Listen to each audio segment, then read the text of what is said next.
Hi hello ನಮಸ್ಕಾರ ಆತ್ಮೀಯ ವಿದ್ಯಾರ್ಥಿ ಮಿತ್ರರೇ. ಸೊ ಈ ಹಿಂದಿನ ಒಂದು ಕ್ಲಾಸಲ್ಲಿ ಮೌರ್ಯ ಸಾಮ್ರಾಜ್ಯಕ್ಕೆ ಸಂಬಂಧಪಟ್ಟಂತೆ ಚಂದ್ರಗುಪ್ತ ಮೌರ್ಯನ ಬಗ್ಗೆ ಸಾಕಷ್ಟು ವಿಷಯಗಳನ್ನು ನಾವು ತಿಳಿತಾ ಹೋಗಿದ್ವಿ. ಸೊ ಹಾಗೆ ಇವತ್ತಿನ ದಿನ ಅದರ ಮುಂದುವರಿದ ಭಾಗವನ್ನು ಅಧ್ಯಯನ ಮಾಡೋಣ.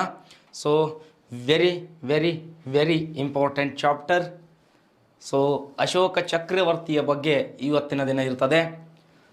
ಸೊ ಅಶೋಕ ಚಕ್ರವರ್ತಿಯ ಬಗ್ಗೆ ಮಹಾಶಯ ಅಂತ ಕರೆಸ್ಕೊಳ್ತಕ್ಕಂತಹ ಈ ನಮ್ಮ ಅಶೋಕನ ಬಗ್ಗೆ ಸೊ ಪ್ರತಿ ಎಕ್ಸಾಮ್ KPSC ತೆಗಿತಕ್ಕಂಥ ಪ್ರತಿ ಪ್ರಶ್ನೆ ಪತ್ರಿಕೆಯಲ್ಲಿ ಒಂದು ಪ್ರಶ್ನೆ ಇದ್ದೇ ಇರ್ತದೆ. ಸೊ ಅದು ಮೌರ್ಯ ಸಾಮ್ರಾಜ್ಯದ ಮೇಲೆ, ಎಸ್ಪೆಷಲಿ ಅಶೋಕ ಮಹಾಶಯನ ಬಗ್ಗೆ ಇದ್ದೇ ಇರ್ತದೆ. ಸೊ ಹಾಗೆ ಅದರ ಜೊತೆಗೆ ಪ್ರಮುಖವಾಗಿ ಇವತ್ತು ನಾವು ಬಿಂದುಸಾರನ ಬಗ್ಗೆ ಸ್ವಲ್ಪ ಸಂಕ್ಷಿಪ್ತವಾಗಿ ತಿಳಿಯೋಣ. ಸೊ ವಿದ್ಯಾರ್ಥಿ ಮಿತ್ರರೇ, ಚಂದ್ರಗುಪ್ತ ಮೌರ್ಯನ ಒಂದು ಮರಣಾನಂತರ, ಅಂದರೆ ಚಂದ್ರಗುಪ್ತ ಮೌರ್ಯ ತಾನು ಆಡಳಿತವನ್ನು ನಡೆಸ್ತಿರ್ಬೇಕಾದ್ರೆ ಒಬ್ಬ ಸಂತ ಹೀಗೆ ನಿನ್ನ ಸಾಮ್ರಾಜ್ಯದಲ್ಲಿ ಏನಾಗ್ತದೆ ಅಂತ ಹೇಳಿದ್ರೆ ಬರಗಾಲ ಬೀಳ್ತದೆ ಅಂತ ಹೇಳಿದಾಗ ಸುಮಾರು 12 ವರ್ಷಗಳ ಕಾಲ ಬರಗಾಲ ಬೀಳ್ತದೆ ಅಂತ ಒಂದು ಮಾತನ್ನು ಹೇಳಿರ್ತಾನೆ. ಸೊ ಆ ಮಾತಿನಂತೆ ಭದ್ರಬಾಹುವಿನೊಂದಿಗೆ ದಕ್ಷಿಣದ ಕಡೆಗೆ, ನಮ್ಮ ದಕ್ಷಿಣದ ಕಡೆ, ಇಟ್ ಮೀನ್ಸ್ ಶ್ರವಣ ಬೆಳಗೊಳ, ಕಾತವಾಪುರಿ ಅಂತ ಏನು ಕರಿತೀವಲ್ಲ, ಶ್ರವಣ ಬೆಳಗೊಳದಲ್ಲಿ ಬಂದು ಸೊ ಚಿಕ್ಕ ಬೆಟ್ಟ ದೊಡ್ಡ ಬೆಟ್ಟ ಅಂತ ಕರೀತಾರೆ. ಸೊ ಸಲ್ಲೇಖನ ವ್ರತ ಕೈಗೊಂಡಿದ್ದು ಚಂದ್ರಗಿರಿ ಪರ್ವತ ಆಗ್ತದೆ. ಸೊ ಹೀಗೆ ಸಾಕಷ್ಟು ವಿಷಯಗಳನ್ನು ನಾವು ಆಲ್ರೆಡಿ ಬೌದ್ಧ ಧರ್ಮದ ಬಗ್ಗೆ ಹೇಳ್ತಿರ್ಬೇಕಾದ್ರೆ ತಿಳ್ಕೊಂಡಿದ್ವಿ. ಸೊ ಇಲ್ಲಿ ಚಂದ್ರಗುಪ್ತ ಮೌರ್ಯನ ನಂತರ ಅಧಿಕಾರಕ್ಕೆ ಬಂದವರು ಬಿಂದುಸಾರ. ಸೊ ಈ ಬಿಂದುಸಾರನ ಬಗ್ಗೆ ಕೆಲವಷ್ಟು ಅಂಶಗಳು ಬಹಳ ಮಹತ್ವವನ್ನು ಪಡಿತವೆ. ಸೊ ಒಂದನೇದ್ದು, ಬಿಂದುಸಾರನಿಗೆ ಅಮಿತ್ರಘಾತ ಅಂತ ಕರೀತಾರೆ. ಯಾಘಾತ? ಅಮಿತ್ರಘಾತ ಅಥವಾ ಅಮಿತ್ರೋಕೈಟ್ಸ್, ಅಮಿತ್ರೋಕೈಟ್ ಅಂತ ಕರೀತಾರೆ. ಸೊ ಇಲ್ಲಿ ಅಮಿತ್ರಘಾತ ಎಂದರೆ ಶತ್ರುನಾಶಕ ಅಂತ ಅರ್ಥ ಆಗ್ತದೆ. ಹಾಗಾದರೆ ಈ ಬಿಂದುಸಾರನ ಆಸ್ಥಾನಕ್ಕೆ ಭೇಟಿ ಕೊಟ್ಟಿರ್ತಕ್ಕಂತಹ ಕೆಲವಷ್ಟು ರಾಯಭಾರಿಗಳನ್ನು ನೋಡೋಣ. ಸೊ ಅದರಲ್ಲಿ ಟಿಬೇಟಿನ ತಾರಾನಾಥ,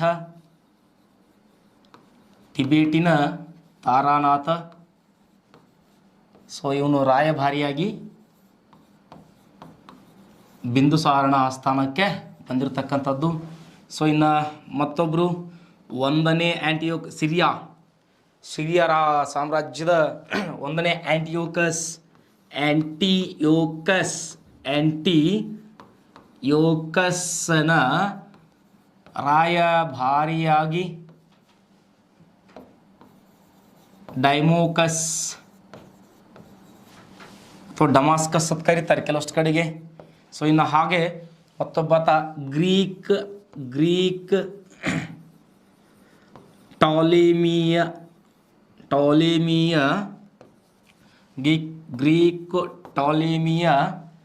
ಸೊ ದೊರೆ ಫಿಲಿಡೆಲ್ಸಿಸ್ ಅಂತ ಹೆಸರು. ಸೊ ಇವನ ರಾಯಭಾರಿ ಡಿಯೋನಿಸಸ್. ಸೊ ಒನ್ಸ್ ಅಗೇನ್ ಬಿಂದುಸಾರನ ಆಸ್ಥಾನಕ್ಕೆ ಭೇಟಿ ಕೊಟ್ಟಂತಹ 3 ರಾಯಭಾರಿಗಳನ್ನು ಹೇಳ್ತಾ ಇದ್ದೇನೆ. ಸೊ 1ನೇದ್ದು ಟಿಬೇಟಿನ ತಾರಾನಾಥ, ಸೊ 2ನೇದಾಗಿ ಡೈಮೋಕಸ, ಸೊ 3ನೇದಾಗಿ ಡಿಯೋನಿಸಸ್. ಸೊ ಅವ್ರು ಬಂದಿರತಕ್ಕಂಥ ಸ್ಥಳಗಳನ್ನು ಕೂಡ ಕೊಟ್ಟಿದೆ. ಟಿಬೇಟ್, ಸೊ ಸಿರಿಯಾದ ಡೈಮೋಕಸ್, ಹಾಗೆ ಗ್ರೀಕ್ ಟಾಲೆಮಿಯ ಫಿಲಿಡೆಲ್ಫಿಸಿಸ್ನ ಡಿಯೋನಿಸಿಸ್ ಅಂತಕ್ಕಂತಹ 3 ಜನ ಏನು ಅಂತಂದರೆ ನಮ್ಮ ಭಾರತಕ್ಕೆ ಬಿಂದುಸಾರನ ಆಸ್ಥಾನಕ್ಕೆ ಭೇಟಿ ಕೊಟ್ಟಿರ್ತಕ್ಕಂಥದ್ದು. ಸೊ ಎಕ್ಸಾಮ್ ದೃಷ್ಟಿಯಿಂದ ಬಹಳ ಇಂಪಾರ್ಟೆಂಟ್ ಆಗ್ತದೆ. ಸೊ ಹಾಗೆ ಇಲ್ಲಿ 1ನೇ ಆಂಟಿಯೋಕಸ್ನಿಗೂ ಹಾಗೆ ಈ ನಮ್ಮ ಬಿಂದುಸಾರನಿಗೆ ಒಂದು ಮಾತುಕತೆ ಆಗ್ತದೆ. ಸೊ ಆ ಮಾತುಕತೆ ಏನಪ್ಪ ಅಂತ ಹೇಳಿದ್ರೆ, ನಮ್ಮ ಬಿಂದುಸಾರ 1ನೇ ಆಂಟಿಯೋಕಸ್ಗೆ, ಯಾರಿಗೆ? 1ನೇ ಆಂಟಿಯೋಕಸ್ಗೆ ಮಾತುಕತೆಯಲ್ಲಿ ಕೇಳ್ತಕ್ಕಂಥ ಒಂದು 3 ವಸ್ತುಗಳು ಇಂಪಾರ್ಟೆಂಟ್ ಆಗ್ತವೆ. ಸೊ ಒಂದು ಬಿಂದುಸಾರ ಕೇಳಿರ್ತಕ್ಕಂಥದ್ದು ನಿಮ್ಮ ದೇಶದ ಒಣ ಅಂಜೂರ ಬೇಕು. ಯಾ ಅಂಜೂರ? ಒಣ ಅಂಜೂರವನ್ನು ಕೇಳಿದ್ದ. ಸೊ ಎರಡನೇದಾಗಿ ವೈನ್ ಬೇಕಂತ ಕೇಳಿದ್ದ. ಸೊ ಮೂರನೆಯದಾಗಿ ತತ್ವಜ್ಞಾನಿ ಬೇಕು ಅಂತ ಕೇಳಿದ್ದ. ಎಸ್, ಹಾಗಾದರೆ ನಮ್ಮ ಬಿಂದುಸಾರ 1ನೇ ಆಂಟಿಯೋಕಸನ್ನು ಕೇಳಿರ್ತಕ್ಕಂತಹ 3 ವಸ್ತುಗಳು ಅಥವಾ ಪದಾರ್ಥಗಳು ಯಾವ್ಯಾವ ಕೇಳಿದ್ರೆ, ಒಂದು ಒಣ ಅಂಜೂರ, ಮತ್ತೊಂದು ವೈನ್, ಕೊನೆಯದಾಗಿ ತತ್ವಜ್ಞಾನಿ. ಇದಕ್ಕೆ ರಿಯಾಕ್ಷನ್ ಹೇಗಿತ್ತು ಅಂತಂದರೆ, ಆಂಟಿಯೋಕಸಂದು ನಿಮ್ಗೆ ಒಣ ಅಂಜೂರ ಕಳಿಸ್ತೀನಿ ತಗೊಳ್ರಿ, ವೈನ್ ಕಳಿಸ್ತೀನಿ ತಗೊಳ್ರಿ, ಬಟ್ ತತ್ವಜ್ಞಾನಿ ಇವನು ವಸ್ತು ಅಲ್ಲ, ಇವನೇನಲ್ಲ ವಸ್ತು ಅಲ್ಲ, ನಾವು ತತ್ವಜ್ಞಾನಿಯನ್ನು ಕಳಿಸಲ್ಲ ಅಂತಕ್ಕಂತಹ ಮಾತನ್ನು ಆಂಟಿಯೋಕಸ್ ಬಿಂದುಸಾರನಿಗೆ ತಿಳಿಸಿದ್ದ ಅಂತ ನಾವು ಅಧ್ಯಯನದಲ್ಲಿ ಓದ್ತೇವೆ ಮಿತ್ರರೇ. ಸೊ ಹಾಗಾದರೆ ಈ ಬಿಂದುಸಾರನ ಬಗ್ಗೆ ಹೇಳ್ತಿರ್ಬೇಕಾದ್ರೆ, ಈ ಬಿಂದುಸಾರನ ವೆರಿ ಮಹತ್ವದ ಒಂದು ಅಂಶ ಇದೆ. ಏನು ಅಂದರೆ, ಬಿಂದುಸಾರನ ಹೆಂಡತಿಯರು ಒಟ್ಟು 16 ಜನ ಮದುವೆ ಆಗಿದ್ನ ಅಂತ ಇತಿಹಾಸದಲ್ಲಿ ಅಧ್ಯಯನ ಮಾಡ್ತೀವಿ. ಎಷ್ಟು ಜನ ಹೆಂಡತಿಯರು? 16 ಜನ ಹೆಂಡತಿಯರು. ಸೊ ಇದರಲ್ಲಿ ಸುಭದ್ರಾಂಗಿ ಅಂತ ವೆರಿ ಇಂಪಾರ್ಟೆಂಟ್ ಆಗ್ತಾಳೆ ಹೆಣ್ಮಗಳು. ಯಾರೇ? ಸುಭದ್ರಾಂಗಿ ಅಂತ. ಈ ಸುಭದ್ರಾಂಗಿಯ ಮಗನೇ ಅಶೋಕ. ಮೊದಲಿಗೆ ಎಲ್ಲರೂ ಈತನನ್ನು ಚಂಡಾಶೋಕ ಅಂತ ಕರೀತಿದ್ರು. ಸೊ ಒನ್ಸ್ ಅಗೇನ್, ಬಿಂದುಸಾರನಿಗೆ ಬಿಂಬಸಾರ ಅಲ್ಲ, ಇಲ್ಲೇ ಬಿಂದುಸಾರನಿಗೆ ಒಟ್ಟು 16 ಜನ ಹೆಂಡಂದಿರು. ಅದರೊಳಗೆ ಇಂಪಾರ್ಟೆಂಟ್ ಒಬ್ಬಕ್ಕಿಂತ ತೊಗೊಂಡು ಬಂದಿದೆ. ಸೊ ಆಕೆ ಸುಭದ್ರಾಂಗಿ ಅಂತ, ಆಕೆಯ ಮಗನೇ ಅಶೋಕ. ಎಸ್, ಹಾಗಾದರೆ ಇಲ್ಲಿ ಒಂದು 3 ಮಂದಿ ಹೆಸರನ್ನು ನಾನು ಕೊಡ್ತಿದ್ದೀನಿ ಬಿಂದುಸಾರನಿಗೆ. ಸೊ 1ನೇವ ಹಿರಿಯ ಮಗ ಅಂತ ಹೇಳ್ತಾರೆ, ಸುಸೀಮ ಅಂತ. ಸೊ 2ನೇದವನೇ ಅಶೋಕ. ಸೊ 3ನೇಯವನೇ ತಿಸ್ಸಾ ಅಂತ. ಸೊ ಈ 3 ಜನರ ಹೆಸರನ್ನು ನಾವು ಇತಿಹಾಸದಲ್ಲಿ ಗಾಢವಾಗಿ ಅಧ್ಯಯನವನ್ನು ಮಾಡಬೇಕಾಗ್ತದೆ.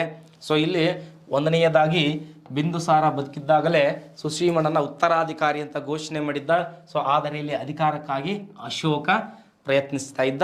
ಸೊ ಇವನಿಗೆ ಅಸ್ಥಾನಿಕರು ಕೆಲವಷ್ಟು ಜನ ಏನು ಮಾಡಿದರು ಅಂದರೆ ಸಹಾಯವನ್ನು ಮಾಡಿದರು. ಹಾಗೆ ಅಶೋಕ ಸಿಂಹಾಸನವನ್ನು ಏರಬೇಕಾದ್ರೆ ಸೊ ಆತನ 99 ಜನ, ಒಟ್ಟು ಬಿಂದುಸಾರನಿಗೆ 101 ಮಕ್ಕಳು. ಎಷ್ಟು ಮಕ್ಕಳು? 16 ಜನ ಹೆಂಡಂದಿರು, 101 ಜನ ಮಕ್ಕಳು. 101 ಜನ ಮಕ್ಕಳು. ಸೊ ಅದರಲ್ಲಿ ಅಲ್ಲಿ 3 ಹೆಸರು ತಗೊಂಡಿವೆ, ಸುಸೀಮ, ಅಶೋಕ, ತಿಸ್ಸ ಅಂತೇಳಿ. ಸೊ ಇಲ್ಲಿ ಸುಸೀಮ ಹಿರಿಯವನು, ಸೊ ಅಶೋಕ ಮಧ್ಯ, ತಿಸ್ಸ 3ನೇಯವನು ಅಂತ ಹೇಳ್ತಾರೆ. ಸೊ ಇಲ್ಲಿ ಈ ಇಬ್ಬರಲ್ಲಿ ಸಿಂಹಾಸನಕ್ಕಾಗಿ ಕಲಹ ನಡೀತದೆ. So very important. Ashoka Takshashila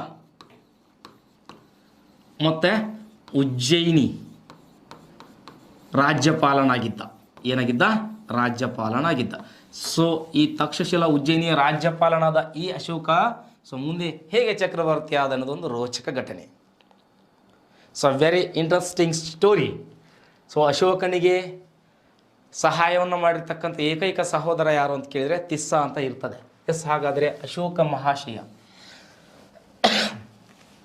so ಇಲ್ಲಿ ನೋಡ್ರಿ, 273 ಅಧಿಕಾರ ಸ್ವೀಕಾರ ಅಂತ ಹೇಳ್ತಾರೆ. 260 ಕ್ರಿಸ್ತ ಪೂರ್ವದಲ್ಲಿ ಇರ್ತದೆ. ಎಲ್ಲೋ ಹೇಗಿರ್ತದೆ? ಕ್ರಿಸ್ತ ಪೂರ್ವದಲ್ಲಿ ಇರ್ತದೆ. ಸೊ 273 ಅಧಿಕಾರ, 269 ಸಿಂಹಾಸನ ಆಗಿರ್ತದೆ. ಸೊ 261 ಕಳಿಂಗ ಯುದ್ಧ ಆಗಿರ್ತದೆ. ಎಸ್, ಇಲ್ಲಿ ಮೊದಲಿಗೆ ಬರ್ತಿದ್ದೇನೆ ಅಧಿಕಾರ. So very important.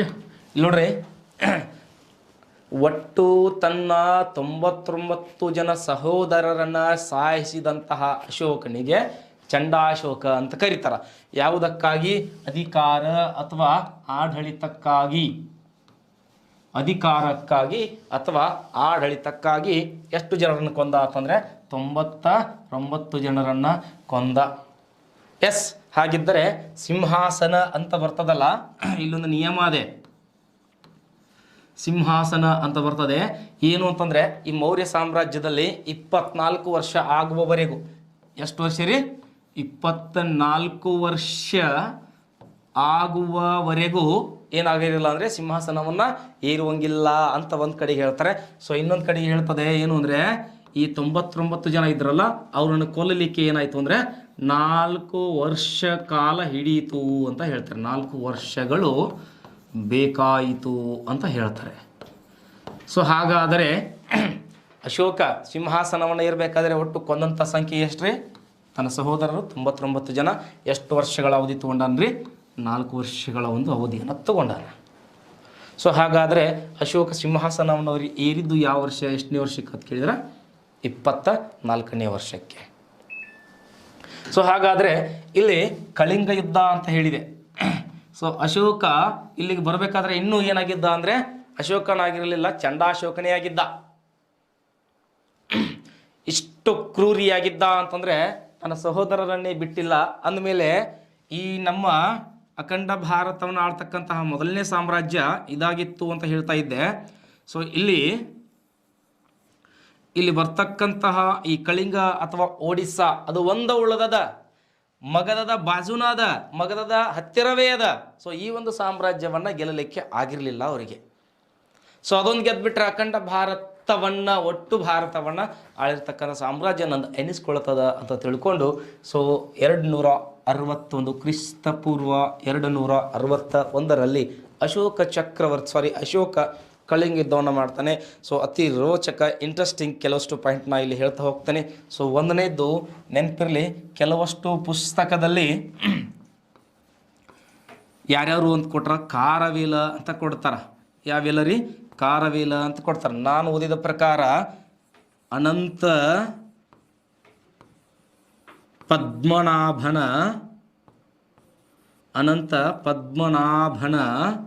ಶುದ್ಧ ಧರ್ಮ, ಕಳಿಂಗ ಯುದ್ಧದಲ್ಲಿ ಅಶೋಕ ಚಕ್ರವರ್ತಿ ಯಾರನ್ನ ಸೋಲಿಸಿದ ಎಂದರೆ ಅನಂತ ಪದ್ಮನಾಭನ ಶುದ್ಧ ಧರ್ಮ ಅಂತ ಅವರ ಹೆಸರು. ಹಾಗಾದರೆ ಈ ಕಳಿಂಗ ಯಾವ ನದಿಯ ದಂಡೆಯ ಮೇಲಿದೆ ಅಂತ ಕೇಳ್ತಾರೆ. ಸೊ ಅದು ದಿಯಾ ನದಿ ಅಂತ ಹೇಳ್ತಾರೆ. ಸೊ ಇಲ್ಲಿ ಹಿಂಗೆ ಗೋದಾವರಿ ನದಿ ಹರಿದಿದೆ. ಸೊ ಇಲ್ಲೇ ದಿಯಾ ನದಿ ಅಂತ ಬರ್ತದೆ. ಯಾವ ಗ್ರಾಮ ಅಂತ ಕೇಳಿದ್ರು ಅಂತಂದರೆ ದೌಲಿ ಗ್ರಾಮ. ಯಾವ ಗ್ರಾಮ ರೀ? ದೌಲಿ ಗ್ರಾಮ. So very important. 2 point 3 point ಇಲ್ಲಿ ಕೊಡ್ತಿದ್ದೇನೆ. ಸೊ ಒಂದು, ಕಳಿಂಗ ಯುದ್ಧ ಯಾಕೆ ನಡೀತು ಅಂತಂದರೆ ಅಶೋಕ ತನ್ನ ಮಗಧದ ಹತ್ತಿರವೇ ಇರತಕ್ಕಂತಹ ಈ ಕಳಿಂಗವನ್ನು ಗೆಲ್ಲಬೇಕು ಅನ್ನೋ ಇಚ್ಛೆಯೊಂದಿಗೆ, ಅಂದ್ರೆ ಸುಮಾರು ಸಿಂಹಾಸನವನ್ನು ಏರಿದ 8 ವರ್ಷಗಳ ನಂತರ, ಎಷ್ಟು ವರ್ಷಗಳ ನಂತರ? 8 ವರ್ಷಗಳ ನಂತರ ಯುದ್ಧ ಕೈಗೊಂಡಾನ. ಸೊ ಇದೇ ಮೊದಲು ಇದೇ ಕೊನೆ. ಅಶೋಕ ಮಾಡಿರ್ತಕ್ಕಂಥ ಏಕೈಕ ಯುದ್ಧ ಕಳಿಂಗ ಯುದ್ಧ. ಸೊ ಹೇಳ್ತಾರೆ ಚೇರರಿಂದ ಪಾಂಡ್ಯರಿಂದ ಕಪ್ಪ ಕಾಣಿಕೆ ಪಡಿತಿದ್ದ ಅಂತ ತಿಳ್ಕೊಂಡು. ಸೊ ಇಲ್ಲಿ ಏನು ಹೇಳಿಕತ್ತಿದ್ದೀನಿ ಅಂತಂದ್ರೆ ಈ ಕಳಿಂಗ ಯುದ್ಧ ಅನ್ನೋದು ಏನದಲ್ಲ, ತಾನು ಸಿಂಹಾಸನವನ್ನು ಏರಿದ 8 ವರ್ಷಗಳ ನಂತರ ಒಂದು ಯುದ್ಧ ಕೈಗೊಂಡಾನೆ. ಸೊ ಅದೇ ಒಂದು, ಅದೇ ಕೊನೆ, ಅದೇ ಮೊದಲು, ಅದೇ ಅಂತ್ಯ. ಸೊ ಅದನ್ನೇ ಹೇಳಿಕತ್ತಿದ್ದೀನಿ. ಏನು ಅಂತಂದ್ರೆ ಕೆಲವಷ್ಟು ಕಡೆಗೆ ನಾನು ಓದಿದ ಪುಸ್ತಕ ಪ್ರಕಾರ ಕಾರವೇಲ ಅಂತದೆ.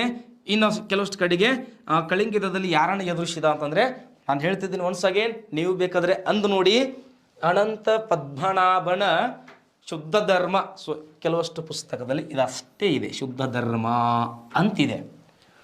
ಸೊ ಹಾಗಾದರೆ ಈ ಕಳಿಂಗ ಯುದ್ಧ ಯಾವ ನದಿ ದಂಡೆಯ ಮೇಲೆ ನಡೆಯಿತು ಅಂತ ಕೇಳಿದರೆ ದಿಯಾ ನದಿ. ಯಾವ ಗ್ರಾಮ ಅಂತ ಕೇಳಿದರೆ ದೌಲಿ ಗ್ರಾಮ. ಯಾವ ಗ್ರಾಮ? ದೌಲಿ ಗ್ರಾಮ. ಇಷ್ಟು ಎಕ್ಸಾಮ್ ಪಾಯಿಂಟ್ಗಳಿವು. ಸೊ ಇಲ್ಲಿ ಸುಮಾರು ಅಶೋಕನಿಂದ ಈ ಕಳಿಂಗ ಯುದ್ಧದಲ್ಲಿ ಸತ್ತಂಥ ಜನರ ಸಂಖ್ಯೆ ಹೇಳ್ತಾರೆ 1.5 ಲಕ್ಷ ಜನ. ಸಾಕಷ್ಟು 1.5 ಲಕ್ಷ ಜನ ಏನಾಯಿತು ಅಂತಂದರೆ ಇಲ್ಲಿ ಸತ್ತೋದ್ರು, ಲಕ್ಷಾಂತರ ಜನ ಗಾಯಗೊಂಡ್ರು ಅಂತೇಳಿ. ಅಶೋಕ ಯುದ್ಧದಲ್ಲಿ ವಿಜಯಿಯಾಗಿದ್ದಾನೆ. ಖಡ್ಗ ಹಿಡಿದ ಕೈ ಈಗ ಯುದ್ಧ ಭೂಮಿಯಲ್ಲಿ ನಡೀತಾ ನಡೀತಾ ನಡೀತಾ ಹೋಗ್ತಾನೆ. ಸೊ ಎಲ್ಲಿ ನೋಡಿದರೂ ಹೆಣಗಳ ರಾಶಿ ಇದೆ, ಎಲ್ಲಿ ನೋಡಿದರೂ ರಕ್ತವೇ ಇದೆ. ಅಶೋಕನ ಮನಸ್ಸಿನಲ್ಲಿ ಏನೋ ಒಂದು ಪರಿವರ್ತನೆ ಆಗಬೇಕಾಗಿದೆ. ಸೊ ಆ ಸಂದರ್ಭದಲ್ಲಿ ಒಬ್ಬ ಹೆಣ್ಣು ಮಗಳು ತನ್ನ ಗಂಡನನ್ನು ಹಿಡ್ಕೊಂಡು ಜೋರಾಗಿ ಅಳ್ತಿದ್ದಾಳೆ. ಅಶೋಕ ಹಿಂಗೆ ನಡೀತಾ ನಡೀತಾ ಹೋಗ್ತಿದ್ದಾನೆ. ಸೊ ಅಲ್ಲಿ ಆಗಿರೋ ಘಟನೆ ಏನು ಅಂತಂದರೆ, ಒಂದು ಮಗು ಅಶೋಕನ ಕಾಲನ್ನು ಹಿಡಿತದೆ. ಅಯ್ಯೋ ಕ್ರೂರಿ, ನನ್ನ ತಂದೆಯನ್ನು ಕೊಂದಿ, ನನ್ನ ತಾಯಿನಾದರೂ ಬಿಟ್ಟು ಬಿಡು ಅಂತ ತನ್ನ ಕಾಲು ಹಿಡಿದು ಅಳುತ್ತದೆ ಆ ಮಗು. ಅಶೋಕನ ಮನಸ್ಸಿಗೆ ಏನೋ ಒಂಥರ ಘಾಸಿ ಆಯಿತು. ಅಶೋಕ ದುಗಡ ದುಮ್ಮಾಣದಿಂದ ತನ್ನ ಆಸ್ಥಾನಕ್ಕೆ ಮರಳಿದ, ವಿಚಾರಶೀಲನಾದ. ಸೊ ಹಾಗೆ ಒಂದು ಘಟನೆ ನಡೀತದೆ. ಕಾಡಲ್ಲಿ ಅಶೋಕ ಹೋಗ್ತಿರ್ಬೇಕಾದ್ರೆ ಒಬ್ಬ ಬಾಲಕ ಬುದ್ಧನ ವೇಷವನ್ನು ಧರಿಸಿ ಕೂತಿದ್ದಂತೆ. ಅಶೋಕನಿಗೆ ಆಶ್ಚರ್ಯ ಆಯಿತು, ದಟ್ಟಡವಿಯಲ್ಲಿ ಈ ಬಾಲಕ ಹಿಂಗೆ ಕೂತಾನಲ್ಲ ಬುದ್ಧನ ವೇಷದಲ್ಲಿ ಅಂತ ತಿಳ್ಕೊಂಡು ಪ್ರಶ್ನೆ ಮಾಡಿದಾಗ ಆ ಮಗು ಹೇಳ್ತದೆ, ಏನಿಲ್ಲ, ನನ್ನ ಚಿಕ್ಕಪ್ಪ 99 ಜನ ನನ್ನ ಚಿಕ್ಕಪ್ಪಂದಿರನ್ನ ಕೊಂದಿದ್ದಾನೆ, ನನ್ನ ತಾಯಿ ಹೇಳಿದ್ಲು ನಿನ್ನನ್ನು ಕೊಂದು ಬಿಡಬಹುದು ಅಂತ ತಿಳ್ಕೊಂಡು ನನ್ನ ಕಾಡಿಗೆ ಕಳಿಸಾಳೆ, ಈ ಬುದ್ಧನ ಒಂದು ವೇಷವನ್ನು ಧರಿಸಿಸಾಳೆ. ಸೊ ಅಶೋಕನ ಮನಸ್ಸು ದಿಗ್ಭ್ರಾಂತಿ ಆಯಿತು, ಅಶೋಕ ದಿಗಿಲ್ಗೊಂಡ. ಸೊ ಹೀಗೆ ಒಂದೆರಡು ಪ್ರಮುಖ ಘಟನೆಗಳು ಏನಾಗ್ತವೆ ಅಂತಂದರೆ, ಖಡ್ಗ ಹಿಡಿಯುವ ಕೈ ಧರ್ಮದ ಪ್ರಚಾರಕ್ಕಾಗಿ ನಿಲ್ಲಬೇಕು ಅಂತಕ್ಕಂಥ ಒಂದು ಕಾನ್ಸೆಪ್ಟನ್ನು ಅಶೋಕನ ತಲೆ ಒಳಗೆ ಬಿತ್ತದೆ. ಹಾಗಾದರೆ ಅಶೋಕನ ಮನಸ್ಸನ್ನು ಪರಿವರ್ತನೆ ಮಾಡಿದ ಬಾಲಕನಾರು ಅಂತ ಕೇಳ್ತಾರೆ. ಆತನ ಹೆಸರು ನೆಗ್ರೋದ್ ಅಂತೇಳಿ. ಏನ್ರಿ? ನೆಗ್ರೋದ್. ಅಶೋಕನ ಮನಸ್ಸನ್ನು ಪರಿವರ್ತನೆ ಮಾಡಿದ ಬಾಲಕ ನೆಗ್ರೋದ್ ಅಂತ ತಿಳ್ಕೊಂಡು H.G. ವೆಲ್ಸ್ ಅಂತಕ್ಕಂಥವ್ರು ಒಂದು ಸ್ಟೇಟ್ಮೆಂಟನ್ನು ಕೊಡ್ತಾರೆ. ವಿಶ್ವದ ಅಗ್ರಗಣ್ಯ ಚಕ್ರವರ್ತಿ ಅಶೋಕ ಅಂತ ಹೇಳ್ತಾರೆ. ಹೇಗತ್ತಾ? ವಿಶ್ವದ ಅಗ್ರಗಣ್ಯ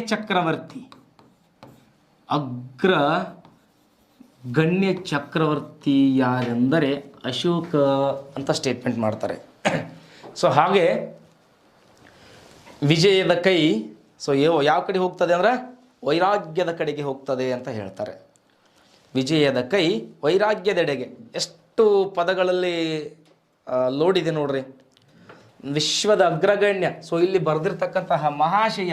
ಸೊ ಕೇವಲ ಇತಿಹಾಸದಲ್ಲಿ ಇಬ್ಬರಿಗೆ ಕರಿತೀವ್ರಿ ನಾವು ಮಹಾಶಯ ಅಂತೇಳಿ. ಒಂದು ಅಶೋಕ ಮಹಾಶಯ ಬಿಟ್ಟರೆ ಅಕ್ಬರ್ ಮಹಾಶಯ ಅಂತ ಕರಿತೀವಿ. ಒಂದು ಅಶೋಕ ಚಕ್ರವರ್ತಿ ಅಂತೀವಿ, ಬಿಟ್ಟರೆ ಅಕ್ಬರ್ ಚಕ್ರವರ್ತಿ ಅಂತೀವಿ. ಸಾಮ್ರಾಟ್ ಅಶೋಕ ಅಂತ ಕೂಡ ಕರಿತೀವಿ.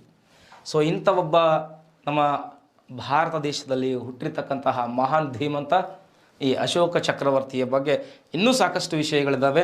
ಸೊ ಅಶೋಕ ತಾನು ಬೌದ್ಧ ಧರ್ಮವನ್ನು ಸ್ವೀಕರಿಸಬೇಕಾದ್ರೆ ಪ್ರಮುಖ ಕಾರಣ ಯಾರಾಗಿದ್ದರು, ಅಶೋಕನ ಮಂತ್ರಿ ಅಥವಾ ಗುರು ಯಾರಾಗಿದ್ದರು ಅನ್ನೋ ಹಲವಾರು ಪ್ರಶ್ನೆಗಳು ಇರ್ತವೆ. ಸೊ ನೆನಪಿರಲಿ, ಅಶೋಕನಿಗೆ ಒಟ್ಟು ಎಷ್ಟು ಜನ ಹೆಂಡತಿಯರು ಅಂತ ಕೇಳಿದ್ರೆ 5 ಜನ ಹೆಂಡತಿಯರು. ಸೊ ಆ ಹೆಂಡತಿಯರಲ್ಲಿ ಇಂಪಾರ್ಟೆಂಟ್ ಕೆಲವಷ್ಟು ಅದಾವೆ, ಅವೆಲ್ಲ ಹೇಳ್ತೀನಿ ಮಿತ್ರರೇ. ಸೊ ನೋಟ್ ಮಾಡ್ಕೊಳ್ರಿ, very very very important. Ashoka ಚಕ್ರವರ್ತಿಗಳು. ಅಶೋಕ ಅಂತಕ್ಕಂತಹ ಈ ಮಹಾಶಯ, ಇವರ ಹೆಂಡತಿಯರು 5 ಜನ ಅಂತ ಹೇಳ್ತಿದ್ದೆ. ಸೊ ಒಂದು ಮಹಾದೇವಿ. ಯಾವ ದೇವಿ? ಮಹಾದೇವಿ. ಕೆಲವಷ್ಟು ಕಡೆಗೆ ವಿದಿಶಾ ಮಹಾದೇವಿ ಅಂತ ಕೊಟ್ಟಿರ್ತಾರೆ. ವಿದಿಶಾ ಮಹಾದೇವಿ. ಭಾಳ ಇಂಟ್ರೆಸ್ಟಿಂಗ್ ಅದ ಇವತ್ತಿನ ಚಾಪ್ಟರ್. ಎಕ್ಸಾಮ್ ಪರ್ಪಸ್ ಪ್ರತಿಯೊಂದು ಪಾಯಿಂಟ್ ಮಾಡ್ಕೊಳ್ತಾ ಹೋಗ್ರಿ. ಸೊ ಎರಡನೆಯವರು, ಸೊ ಒಂದು ಮಹಾದೇವಿ ಅಥವಾ ವಿದಿಶಾ ಮಹಾದೇವಿ ಅಂತ ಕರೀತಾರೆ. ಸೊ ಎರಡನೇವಳು ಅಂತ ಬಂದಾಗ ಅವಳು ಪದ್ಮಮ ಅಂತ ಬರ್ತಾಳೆ. ಸೊ ಮೂರನೇ, ಒಟ್ಟು ಒಂದು 5 ಜನರಲ್ಲಿ ಮೂರನೇವ್ರು ಅಂತ ಕೇಳಿದರೆ ಕಾರುವಾಕಿ ಅಂತ ಹೇಳ್ತಾರೆ. ಕೆಲವಷ್ಟು ಕಡೆಗೆ ಈ ಕಾನು ಬಳಸ್ತಾರೆ, ಕಾರುವಾಕಿ ಅಂತ ಹೇಳ್ತಾರೆ. ಸೊ ಮತ್ತೊಬ್ಬಳು ಹೆಂಡತಿ ಮಹಾದೇವಿ ಆಯಿತು, ಪದ್ಮಾಮ ಆಯಿತು, ಕರುವಾಕಿ ಆಯಿತು. ಸೊ ತಿಸ್ಸ ರಕ್ಷಿತಾ ಅಂತ ಬರ್ತಾಳೆ. ಸೊ ಇಲ್ಲಿ 4 ಜನ ಇದ್ದರು. ಸೊ ಇನ್ನೊಬ್ಬರ ಹೆಸರು ಹೇಳ್ತೇನೆ.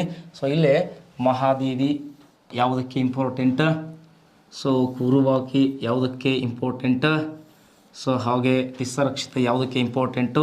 ಸೊ ಇನ್ನೊಬ್ಬಕ್ಕೆ ಬರ್ತಾಳೆ, ಬೆಸ್ತನ ಮಗಳಾಗಿರ್ತಾಳೆ. ಸೊ ಅವಳ ಹೆಸರು ಸೊ ವೆರಿ ನೈಸ್ ಅದೇ. ಸೊ ಹೇಳ್ತೀನಿ ನಂತರದಲ್ಲಿ. ಸೊ ಮಹಾದೇವಿ ಈ ತಾಯಿ ಅಶೋಕ ಧರ್ಮ ಪ್ರಚಾರಕರನ್ನು ನೇಮಕ ಮಾಡಿದಾಗ, ಸೊ ಇಲ್ಲಿ ಮಹಾದೇವಿ ಅಂತಕ್ಕಂಥ ಈ ಹೆಣ್ಮಗಳು ಮಹಿಷ ಮಂಡಲಕ್ಕೆ ಪ್ರಚಾರಕ್ಕೆ ಮುಂದಿದ್ಲು ಅಂತ ಹೇಳ್ತಾರೆ. ಯಾವ ಮಂಡಲ? ಮಹಿಷ ಮಂಡಲ. ಸೊ ಹಾಗೆ ಈ ಕುರುಬಾಕಿ ಅಥವಾ ಕಾರವಾಕಿ ಅಂತ ಏನದಲ್ಲ, ಸೊ ಈ ಹೆಂಡತಿ ಸೊ ವೆರಿ ಇಂಪಾರ್ಟೆಂಟ್. ಏನು ಅಂದರೆ ಅಶೋಕನ ಶಾಸನಗಳಲ್ಲಿ, ಯಾವ ಶಾಸನಗಳಲ್ಲಿ? ಅಶೋಕನ ಶಾಸನಗಳಲ್ಲಿ ಕಂಡುಬಂದ ಏಕೈಕ ಹೆಸರಿದು. ಕಂಡು ಬಂದ ಸೊ ಏಕೈಕ ಹೆಸರು. ಸೊ ಲಾಸ್ಟ್ ಒನ್ ಇಲ್ಲೇ ಅಸಂಧಿ ಮಿತ್ರ ಅಂತ ಬರ್ತದೆ, ಅಸಂಧಿ ಮಿತ್ರ. ಸೊ ಬೆಸ್ತನ ಮಗಳು ಅಂತ ಹೇಳ್ತಾರೆ, ಬೆಸ್ತನ ಮಗಳು ಅಂತ ಹೇಳ್ತಾರೆ. ಸೊ ಇಲ್ಲದ ನೋಡ್ರಿ ವೆರಿ ಹೈಲೈಟೆಡ್ ತಿಸ್ಸರಕ್ಷಿತ. ಕೆಳಗಡೆಗೆ ತೊಗೊಂಬರ್ತೀನಿ. ಈ ತಿಸ್ಸರಕ್ಷಿತ ಅಂತಕ್ಕಂತಹ ಈ ಅಶೋಕನ ಹೆಂಡತಿ ಐಜ್ಞೇಯವಳು. ಸೊ ಅಶೋಕ ಮಹಾಶಯ ಬೌದ್ಧ ಧರ್ಮವನ್ನು ಸ್ವೀಕರಿಸಿದಾದ ಮೇಲೆ ಬೌದ್ಧ ಧರ್ಮಕ್ಕೆ ನೀಡ್ತಕ್ಕಂಥ ಅತೀ ಪ್ರೋತ್ಸಾಹ ಈ ತಿಸ್ಸರಕ್ಷಿತನಿಗೆ ಇಷ್ಟ ಆಗಲಿಲ್ಲ. ಸೊ ಹೀಗಾಗಿ ಬೋಧಗಯಾದಲ್ಲಿರ್ತಕ್ಕಂತಹ ಬೋಧಿ ವೃಕ್ಷ, ಯಾವ ವೃಕ್ಷ ರೀ? ಬೋಧಗಯಾದಲ್ಲಿಯ ಬೋಧಿ ವೃಕ್ಷದ ಒಂದು ಟೊಂಗೆಯನ್ನು ಕತ್ತರಿಸ್ತಾಳೆ. ಸೊ ವೆರಿ ಇಂಪಾರ್ಟೆಂಟ್, ಎಕ್ಸಾಮಿಗೆ ಕೇಳಿದರೆ ಏನು ಅಂತಂದರೆ ಈ ತಿಸ್ಸರಕ್ಷಿತ ಅಂತಕ್ಕಂಥಕ್ಕೆ ಅಶೋಕ ಚಕ್ರವರ್ತಿಯು ಏನು ಬೌದ್ಧ ಧರ್ಮಕ್ಕೆ ಪ್ರೋತ್ಸಾಹವನ್ನು ಅದನ್ನು ತಾನು ಸಿಟ್ಟಾಗಿ ತಿಳ್ಕೊಂಡು ಬೋಧಿ ವೃಕ್ಷದ ಒಂದು ಟೊಂಗೆಯನ್ನು ಕತ್ತರಿಸಿದವಳು ಯಾರು ಅಂತ ಕೇಳಿದರೆ ಎಕ್ಸಾಮ್ಗೆ ಸೊ ತಿಸ್ಸರಕ್ಷಿತ ಅಂತ ತಿಳ್ಕೊಂಡು, ಹಾಗೆ ಆ ಬೋಧಿ ವೃಕ್ಷದ ಕೆಳಗಡೆಗೆ ಅಶೋಕ ತಪಸ್ಸನ್ನಗೈತಿದ್ದ ಅಥವಾ ಧ್ಯಾನಾಸಕ್ತನಾಗಿರ್ತಿದ್ದ. ಸೊ ಆತನಿಗೆ ಪಾಯ್ಸನ್ ಏರ್ಲಿ ಅಂತ ತಿಳ್ಕೊಂಡು ತಲೆಗೂದಲನ್ನು ಕತ್ತರಿಸಿ ಆ ತಲೆಗೂದಲಿನಲ್ಲಿ ವಿಷಪ್ರಾಶಾನವನ್ನು ಮಾಡಿಟ್ಟಿದ್ಲು. ಎಲ್ಲಿ ಅಂತಂದರೆ ಆ ಬೋಧಿ ವೃಕ್ಷದಲ್ಲಿ ಅಂತ ಹೇಳಿಕತ್ತಿದ್ದೀನಿ ಮಿತ್ರರೇ. ಸೊ ಬೋಧಿ ವೃಕ್ಷದಲ್ಲಿ ಒಂದು ಕಡೆಗೆ ಇಟ್ಟಿದ್ಲು ಅದನ್ನು. ಯಾಕೆ ಅಂತಂದ್ರೆ ಇಲ್ಲೇ ಚಕ್ರವರ್ತಿ ಧ್ಯಾನಾಸಕ್ತನಾದಾಗ ಸೊ ಅಲ್ಲೇನವನು ನಿಧಾನಕ್ಕೆ ಉಸಿರು ತಗೊಳ್ಳೋದು ಬಿಡುದು ಮಾಡ್ತಾರೆ ಧ್ಯಾನಕ್ಕೆ ಕುಂತಾಗ. ಸೊ ಆ ಪಾಯ್ಸನ್ ಏನಾಗಬೇಕು, ಇಲ್ಲಿ ಇರ್ತಕ್ಕಂತಹ ಶುದ್ಧ ವಾಯುವಿನೊಂದಿಗೆ ಮಿಶ್ರಣಗೊಂಡು ಆತನ ದೇಹವನ್ನು ಸೇರಬೇಕು. ಸೊ ಕೊನೆಗೆ ಅಶೋಕ ಚಕ್ರವರ್ತಿ ಏನಾಗ್ತಾನೆ ಅಂದರೆ ಬರ್ಬರ್ತಾ ಅನಾರೋಗ್ಯಕ್ಕೆ ಈಡಾಗ್ತಾನೆ. ಎಸ್, ಇದು ಗೊತ್ತಿರಲಿ, ಎಷ್ಟೋ ಜನರಿಗೆ ಗೊತ್ತಿರಲಿಕ್ಕಿಲ್ಲ. ಸೊ ನಾನೇನು ಹೇಳ್ತಾ ಇದ್ದೀನಿ, ತಿಸ್ಸರಕ್ಷಿತ ಕೇವಲ ಬೋಧಿ ವೃಕ್ಷದ ಟೊಂಗೆಯನ್ನು ಕತ್ತರಿಸಲಿಲ್ಲ.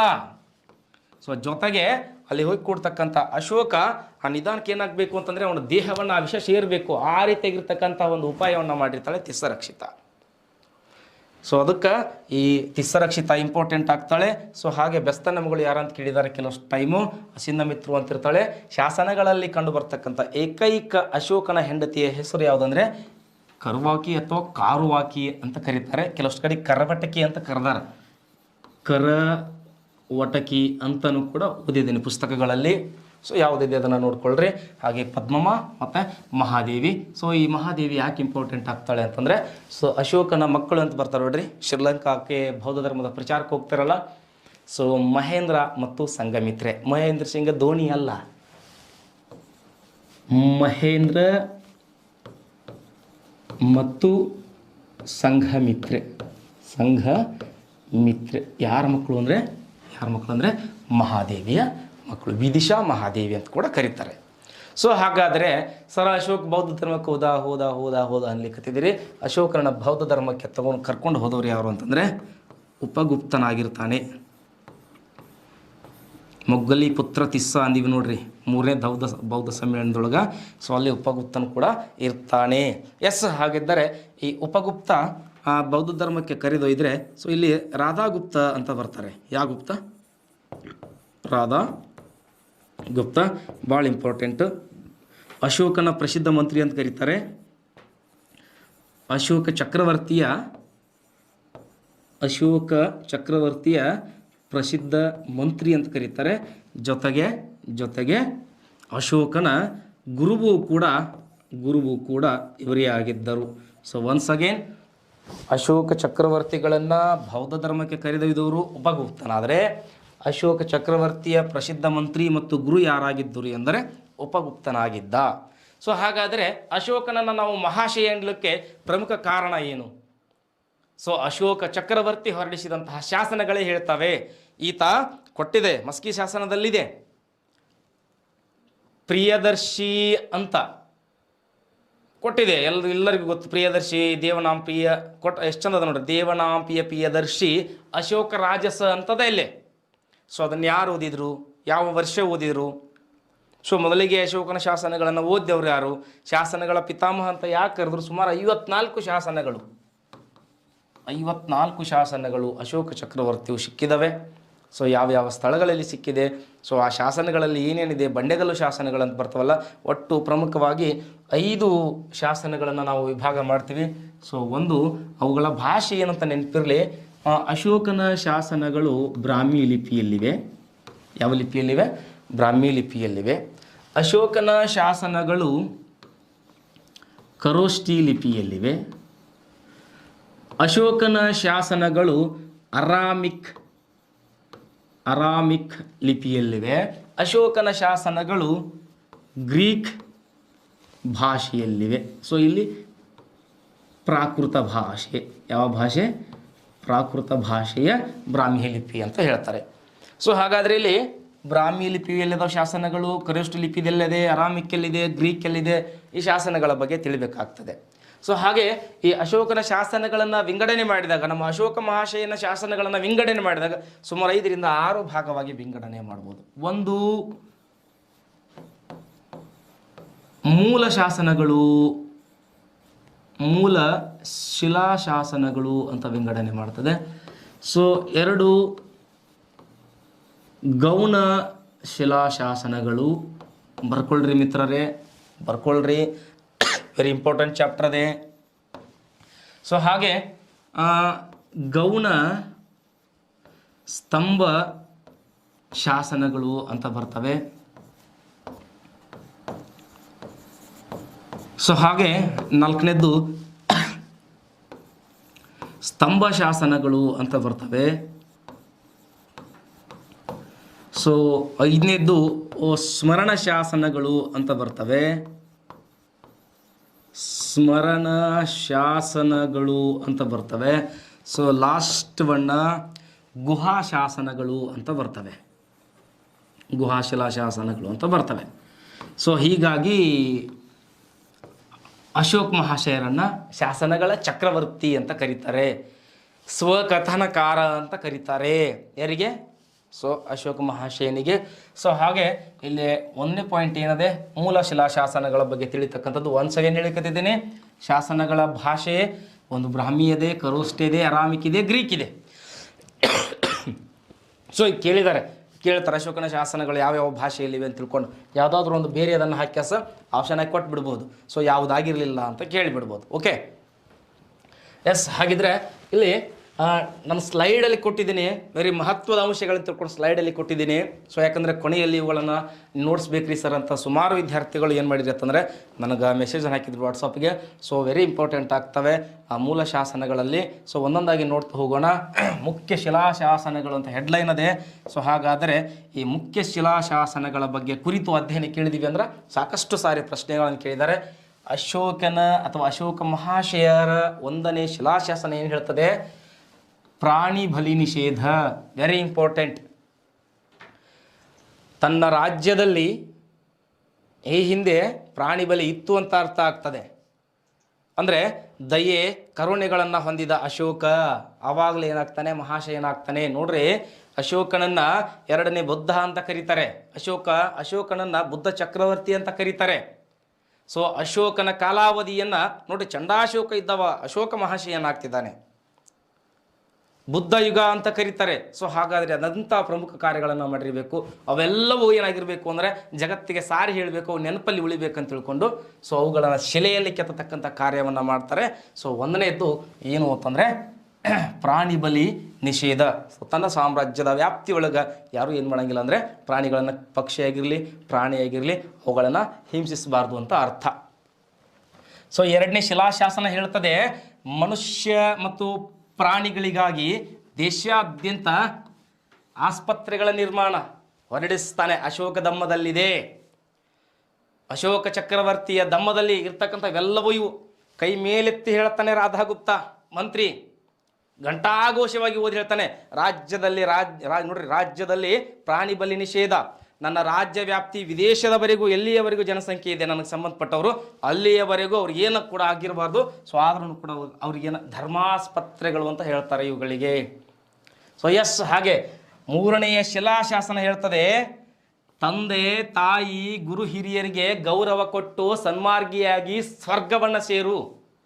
ಎಲ್ಲವೂ ಅಶೋಕ ಧರ್ಮದಲ್ಲಿವೆ.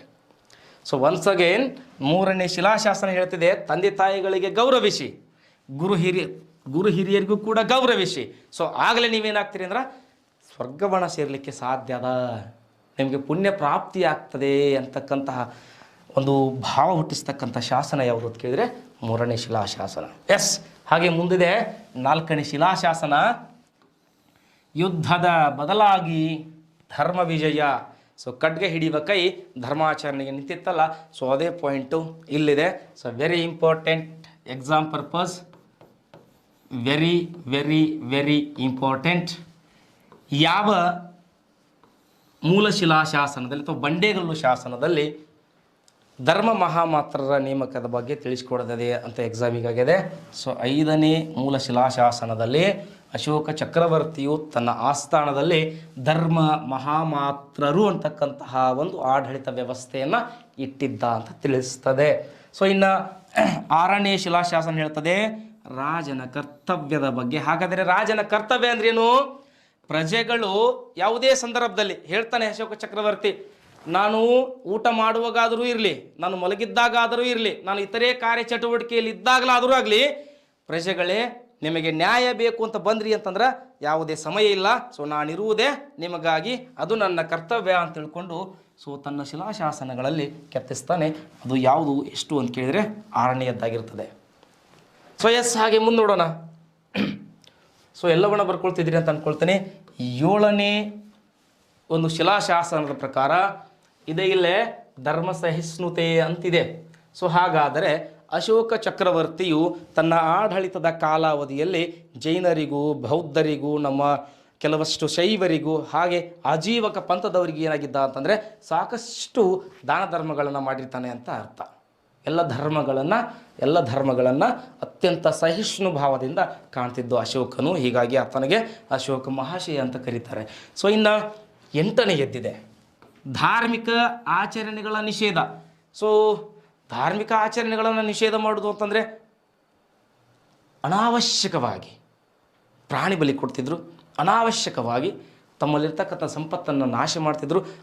ಕೆಲವಷ್ಟು ಸಂದರ್ಭಗಳಲ್ಲಿ ಸೊ ಹೆಣ್ಮಕ್ಳನ್ನು ಅದು ಬೇರೆ ರೀತಿಯಾಗಿ ಕಾಣಿಸ್ತಿದ್ರು. ಹೀಗಾಗಿ ಅದನ್ನು ನಿಷೇಧ ಮಾಡ್ತಾನೆ. ಸೊ 9 ವೆರಿ ಇಂಪಾರ್ಟೆಂಟ್, ಅನೈತಿಕ ಕಾರ್ಯಗಳ ನಿಷೇಧ. ಸಾಮ್ರಾಜ್ಯದಲ್ಲಿ ಕಳ್ಳತನ, ದರೋಡೆ, ದಗ ನಡೆದು ಅಂತಂದ್ರೆ ಅವುಗಳು ನಡೆಯುವಂತಿಲ್ಲ. ಯಾರು ಮಾಡ್ತಾರೋ ಅವರಿಗೆ ಕಠಿಣ ಶಿಕ್ಷೆ ಇತ್ತು. ಸೊ ಎಸ್, ಹಾಗೆ ಮುಂದೆ ಹೋಗೋಣ. 10ನೇದ್ದು ಹೇಳ್ತದೆ, ಅದು ಕೂಡ ಅನೈತಿಕ ಕಾರ್ಯಗಳ ನಿಷೇಧವೇ ಅಂತ ಹೇಳ್ತಾ ಇದೆ. ಎಸ್, ಇಲ್ಲಿದೆ ನೋಡ್ರಿ. 11 ದಾನ ಧರ್ಮ ಕಾರ್ಯಗಳನ್ನು ಮಾಡಬಹುದು, ಬೇಕಾದರೂ ಮಾಡಬಹುದು. ತನ್ನ ಸಾಮ್ರಾಜ್ಯದಲ್ಲಿ ಯಾರು ಶ್ರೀಮಂತನಂದ್ರೆ ಆ ದಾನ ಧರ್ಮಗಳನ್ನು ಮಾಡಲಿಕ್ಕೆ ಏನು ಅಡೆತಡೆಗಳಿಲ್ಲ, ದಾನ ಧರ್ಮವನ್ನು ಮಾಡ್ಬೋದು ಅಂತ ಹೇಳ್ತಾನೆ. ಸೊ ಇನ್ನು 12ನೇದ್ದು, ಇದು ಕೂಡ ಎಕ್ಸಾಮಿಗೆ ಬಂದಿದೆ, ವೆರಿ ಇಂಪಾರ್ಟೆಂಟ್ ಆಗಿರ್ತದೆ. ಸೊ ಏನು ಅಂದರೆ ಅಲ್ಲಿ ಧರ್ಮ ಮಹಾಮಾತ್ರರ ಬಗ್ಗೆ ಅಂತ ನೋಡಿದ್ವಿ. ಇಲ್ಲಿ ವಿಶೇಷವಾಗಿ ಒಂದು ಪದ ಇದೆ, ಏನು ಅಂತಂದರೆ 12ನೇ ಬಂಡೆಗಲ್ಲು ಶಾಸನ ಅಥವಾ 12ನೇ ಮೂಲ ಶಿಲಾಶಾಸನ ಹೇಳ್ತದೆ ಅಂತಂದರೆ ಸ್ತ್ರೀ ಧರ್ಮ ಮಹಾಮಾತ್ರರ ನೇಮಕದ ಬಗ್ಗೆ ಕುರಿತು ಹೇಳ್ತದೆ. ಸೊ ಈ ಮುಂದೆ ಬರ್ತಕ್ಕಂಥ 13ನೇದು ನೋಡ್ರಿ, ಅದೇನು ಕಳಿಂಗ ಯುದ್ಧ ನಡೀತು ಅಂತ ಹೇಳ್ತಲ್ಲ, ಕಳಿಂಗದ ವಿಜಯದ ಬಗ್ಗೆ 13ನೇ ಬಂಡೆಗಲ್ಲು ಶಾಸನ ಹೇಳ್ತದೆ. ಎಸ್, 13ನೇ ಬಂಡೆಗಲ್ಲು ಶಾಸನ ಎಕ್ಸಾಮಿಗೆ ಬಂದಿರೋದು ಆಲ್ರೆಡಿ. ಸೊ ಸಾಕಷ್ಟು ಸಾರಿ ಕೇಳಿದ್ದಾರೆ. ಸೊ ಅದಕ್ಕೆ ವೆರಿ ಇಂಪಾರ್ಟೆಂಟ್ ಆಗ್ತದೆ. ಕಳಿಂಗ ವಿಜಯದ ಬಗ್ಗೆ ತಿಳಿಸ್ತಕ್ಕಂತಹ ಶಾಸನ ಯಾವುದು, ಶಿಲಾಶಾಸನ ಯಾವುದು ಅಂತ ಕೇಳಿದರೆ 13ನೇದಾಗಿರ್ತದೆ. ಎಸ್, ಹಾಗೆ ಈ 14ನೇ, ಒಟ್ಟು 14 ಸಿಕ್ಕವ. ಸೊ 14ನೇದು ಹೇಳ್ತದೆ ಈ ಮೇಲಿನ ಎಲ್ಲವುಗಳೇನಾದವಲ್ಲ ಅವೆಲ್ಲದರ ಬಗ್ಗೆ ತಿಳಿಸ್ತದೆ. ಹಾಗೂ ಅಶೋಕನ ವಿವಿಧ ಶಾಸನಗಳ ಬಗ್ಗೆ 14ನೇ ಈ ಬಂಡೆಗಲ್ಲು ಶಾಸನ ಅಥವಾ ಮೂಲ ಶಿಲಾಶಾಸನ ತಿಳಿಸ್ತದೆ. ಸೊ ವೆರಿ ಇಂಪಾರ್ಟೆಂಟ್, ಒಂದು ಪ್ರತ್ಯೇಕ ಬಂಡೆಗಲ್ಲು ಶಾಸನ ಅಂತಲೇ ಕರೀತಾರೆ. ಅದಕ್ಕೆ ಹೆಸರು ಕೂಡ ಇದೆ, 1ನೇ ಕಳಿಂಗ ಶಾಸನ ಅಂತ ಹೆಸರು ಕೂಡ ಇದೆ. ಸೊ ಅದೇನು ಹೇಳ್ತದೆ ಅಂತಂದ್ರೆ ಎಲ್ಲ ಪ್ರಜೆಗಳು ನನಗೆ ಮಕ್ಕಳಿದ್ದಂತೆ. ಸೊ ಎಕ್ಸಾಮಿಗೆ ಬಂದಿರೋದು ವೆರಿ ಇಂಪಾರ್ಟೆಂಟ್, ಎಕ್ಸಾಮಿಗೆ ಸಾಕಷ್ಟು ಸಾರಿ ಬಂದಿದೆ. ಏನು ಅಂತಂದರೆ ಅಶೋಕ ಚಕ್ರವರ್ತಿಯು ಎಲ್ಲ ಪ್ರಜೆಗಳನ್ನು ತನ್ನ ಮಕ್ಕಳು ಅಂತ ಹೇಳ್ಕೊಂಡಿರ್ತಕ್ಕಂಥ ಶಾಸನ ಯಾವುದು ಅಂದರೆ ಅದು ಪ್ರತ್ಯೇಕ ಬಂಡೆಗಲ್ಲು ಶಾಸನ ಆಗಿರ್ತದೆ ಅಥವಾ 1ನೇ ಕಳಿಂಗ ಶಾಸನ ಆಗಿರ್ತದೆ. ಬರೀ ಶಾಸನ ಶಾಸನ ಶಾಸನ ಅಂತ ಹೇಳಿಕತ್ತಿದ್ದೀನಿ. ಸೊ ಹಾಗಾದರೆ ಇಲ್ಲಿ ಈ ಶಾಸನಗಳಿಗೆ ಸಂಬಂಧಪಟ್ಟಂಥ ಒಂದು 4 ಪಾಯಿಂಟನ್ನು ನಾನು ಹೇಳ್ತೀನಿ, ವಿಶೇಷವಾಗಿರ್ತದೆ, ಬರ್ಕೊಳ್ರಿ. ಇಲ್ಲಿ ತೋಂಪಾರ ಶಾಸನ ಅಂತದೆ. ಪ್ರಪ್ರಥಮ ಬಾರಿಗೆ ಅಶೋಕನ ಶಾಸನಗಳನ್ನು ಅಧ್ಯಯನ ಮಾಡಿದವರು ಯಾರು ಅನ್ನೋ ಪ್ರಶ್ನೆಗೆ ಉತ್ತರ ಏನು ಅಂದರೆ ಜೇಮ್ಸ್ ಪ್ರಿನ್ಸೆಪ್. ಯಾರೇ ಜೇಮ್ಸ್ ಪ್ರಿನ್ಸೆಪ್. ಸೊ ಯಾವ ವರ್ಷ ಓದಿದ? 1837ರಲ್ಲಿ ಓದಿದ. ಯಾವ ವರ್ಷ ಓದಿದ? 1837ರಲ್ಲಿ ಓದಿದ. ಸೊ ಇವನ್ಕಿಂತ ಮುಂಚೆ 1836ರಲ್ಲಿ ಲಾಶನ್ ಅಂತಕ್ಕಂತಹ ಒಬ್ಬ ವ್ಯಕ್ತಿ ಓದಿದ್ದ, ಆದರೆ ಅವನು ಅಪೂರ್ಣವಾಗಿ ಓದಿದ್ದ. ಹೀಗಾಗಿ ಆತನ ಹೆಸರನ್ನು ಮೊದಲಿಗೆ ಅಂತ ಕನ್ಸಿಡರ್ ಮಾಡಲಿಕ್ಕೆ ಆಗಲ್ಲ. ಸೊ ಇಲ್ಲದೆ 1837ಕ್ಕೆ ಪ್ರಿನ್ಸೆಪ್ ಅಂತಕ್ಕಂತಹ ಒಬ್ಬ ಶಾಸನಗಳ ಅಧ್ಯಯನಕಾರ. ಸೊ ತೋಂಪಾರ ಶಾಸನದ ಬಗ್ಗೆ ಅಧ್ಯಯನ ಮಾಡ್ತಾನೆ. ಮುಂಚೆ ಇದು ತೋಂಪಾರ ಶಾಸನ ಹರಿಯಾಣದಲ್ಲಿತ್ತು, ಬರ್ಕೊಳ್ರಿ ಪಾಯಿಂಟ್ನ. ಸೊ ನಂತರದಲ್ಲಿ ಇದು ದೆಹಲಿಗೆ ಹೋಯಿತು. ಎಲ್ಲಿಗೆ ಹೋಯಿತು? ಹೆಂಗೆ ಹಾಕೊಂಡೋಯ್ತಾನ? ಇಲ್ಲ, ಫಿರೋಜ್ ಶಾ ತುಘಲಕ್ ಹೆಸರು ಕೇಳಿರ್ತೀರ. ಫಿರೋಜ್ ಶಾ ತುಘಲಕ್ ಅಲ್ಲಿಗೆ ತೊಗೊಂಡು ಹೋಗಿ ತನ್ನ ಅರಮನೆಯ ಮೇಲ್ಗಡೆ ನಿಲ್ಲಿಸಿದ ಅಂತ ಅಧ್ಯಯನದಲ್ಲಿ ಮಧ್ಯ ಭಾರತ ಇತಿಹಾಸ ಓದಬೇಕಾದ್ರೆ ಓದ್ತೀವಿ. ಸೊ ಅದು ತೋಂಪಾರ ಶಾಸನ ಆಗಿರ್ತದೆ. ಸೊ ಹಾಗೆ ರುಮಿಂಡೈ ಶಾಸನ, ಇದು ವೆರಿ ಇಂಪಾರ್ಟೆಂಟ್. ಏನು ಅಂತಂದರೆ ಬುದ್ಧನ ಜನ್ಮಸ್ಥಳಕ್ಕೆ ಅಶೋಕ ಭೇಟಿ ಕೊಟ್ಟ ಬಗ್ಗೆ ತಿಳಿಸ್ತದೆ ರುಮಿಂಡೈ ಶಾಸನ. KS ಕೇಳಿರಿ, ಇದನ್ನು KSಗೆ PSI ಕೇಳಿರಿ, FD SD ಕೇಳ್ಯಾರ, D.Ed B.Edನವ್ರು ಬೈರ್ತಾರಲ್ಲ, TET ಅದರಲ್ಲಿ ಕೂಡ ಕೇಳಿದ್ದಾರೆ. ಸೊ ಅದಕ್ಕೆ ಅಭ್ಯರ್ಥಿಗಳೇ ವೆರಿ ಇಂಪಾರ್ಟೆಂಟ್.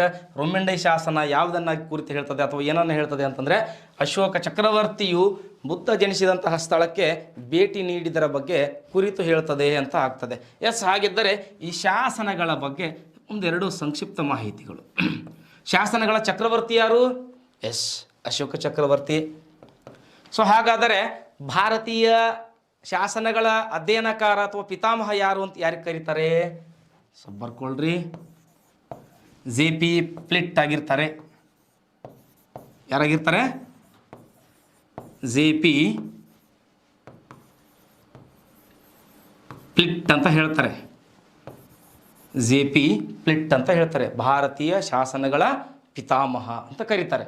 ಸೊ ಹಾಗೆ ಕರ್ನಾಟಕ ಶಾಸನಗಳ ಪಿತಾಮಹ ಯಾರು ಅಂತ ಕೇಳ್ತಾರ. ಕರ್ನಾಟಕ ಶಾಸನದ ಪಿತಾಮಹ ಯಾರಂತ ಕೇಳ್ತಾರ. So BL rice. ಸೊ ಹಾಗಾದರೆ ಶಾಸನ ಸಾಹಿತ್ಯದ ಅಶ್ವಿನಿ ದೇವತೆಗಳು ಅಂತ ಯಾರನ್ನು ಕರೀತಾರ ಅಂತ ಕೇಳ್ತಾರ.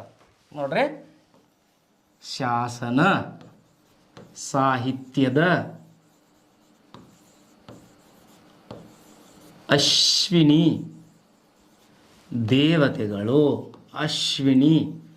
ದೇವತೆಗಳು ಶಾಸನ ಸಾಹಿತ್ಯದ ಅಧ್ಯಯನವನ್ನು ಮಾಡ್ತಾರಲ್ಲ.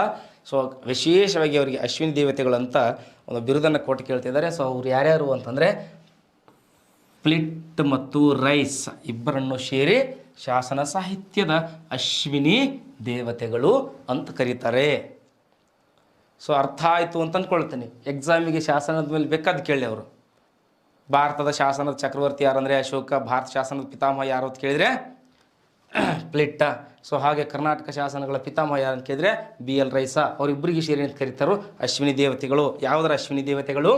ಶಾಸನ ಸಾಹಿತ್ಯದ ಅಶ್ವಿನಿ ದೇವತೆಗಳು ಅಂತ ಕರೀತಾರೆ. ಸೊ ಹಾಗೆ ಅಶೋಕ ಚಕ್ರವರ್ತಿಯ ಬಗ್ಗೆ ಈಗ ನಾವು ನೋಡ್ತಾ ಹೊರಟಿದ್ದೀವಲ್ಲ. ಸೊ ಅವಾಗಲೇ ಹೇಳಿದೆ ನಾನು, ಏನಪ್ಪ ಅಂತಂದ್ರೆ ಎಲ್ಲ ಧರ್ಮೀಯರು ಅಥವಾ ಅಲ್ಲಿ ಧರ್ಮ ಸಹಿಷ್ಣು ಅಂತ ಒಂದು ಪದ ನೋಡಿದ್ದೀವಲ್ಲ. ಅಶೋಕ ಚಕ್ರವರ್ತಿ ಅಲ್ಲಿರ್ತಕ್ಕಂಥ ಜೈನ ಬೌದ್ಧ ಧರ್ಮಗಳು ಆಜೀವಕ ಪಂಥಗಳಿಗೆ ಅಂತ ತಿಳ್ಕೊಂಡು ಬಾರಾಬರ್ ಬೆಟ್ಟಗಳು ಅಂತ ಬರ್ತವೆ. ಸೊ ಯಾವ ಬೆಟ್ಟಗಳು? ಬಾರಾಬರ್ ಬೆಟ್ಟ ಅಂತ ಬರ್ತದೆ. ಸೊ ವೆರಿ ಇಂಪಾರ್ಟೆಂಟ್ ನೋಡ್ರಿ, ಇದು ಬಾರಾಬರ್ ಬೆಟ್ಟಗಳು ಅಂತ ಕರಿತೀವಿ. ಸೊ ಒನ್ಸ್ ಅಗೇನ್ ಆ ಬಾರಾಬರ್ ಬೆಟ್ಟಗಳನ್ನು ಮಗಧದ ಹಿಮಾಲಯ ಅಂತ ಕರೀತಾರೆ. ಬಾರಾಬರ್ ಬೆಟ್ಟಗಳನ್ನು ಏನು ಕರೀತಾರೆ? ಮಗಧದ ಹಿಮಾಲಯ ಅಂತ ಕರೀತಾರೆ. ಎಸ್ ಇರ್ಲಿ ಬಿಡ್ರಿ, ಇಲ್ಲಿ ಬರಿತೇನೆ.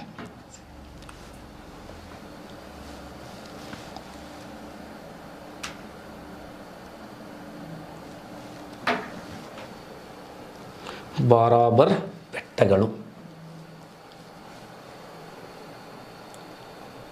ಸೊ ಭಾಳ ಇಂಪಾರ್ಟೆಂಟ್ ಆಗ್ತದೆ ಬಾರಾಬರ್ ಬೆಟ್ಟಗಳು. ಒನ್ಸ್ಗೆ ನಾನು ಹೇಳ್ತೀನಿ, ನೋಟ್ ಮಾಡ್ಕೊಳ್ರಿ. ಬಾರಾಬರ್ ಬೆಟ್ಟಗಳನ್ನು ಮಗಧದ ಹಿಮಾಲಯ ಅಂತ ಕರೀತಾರೆ.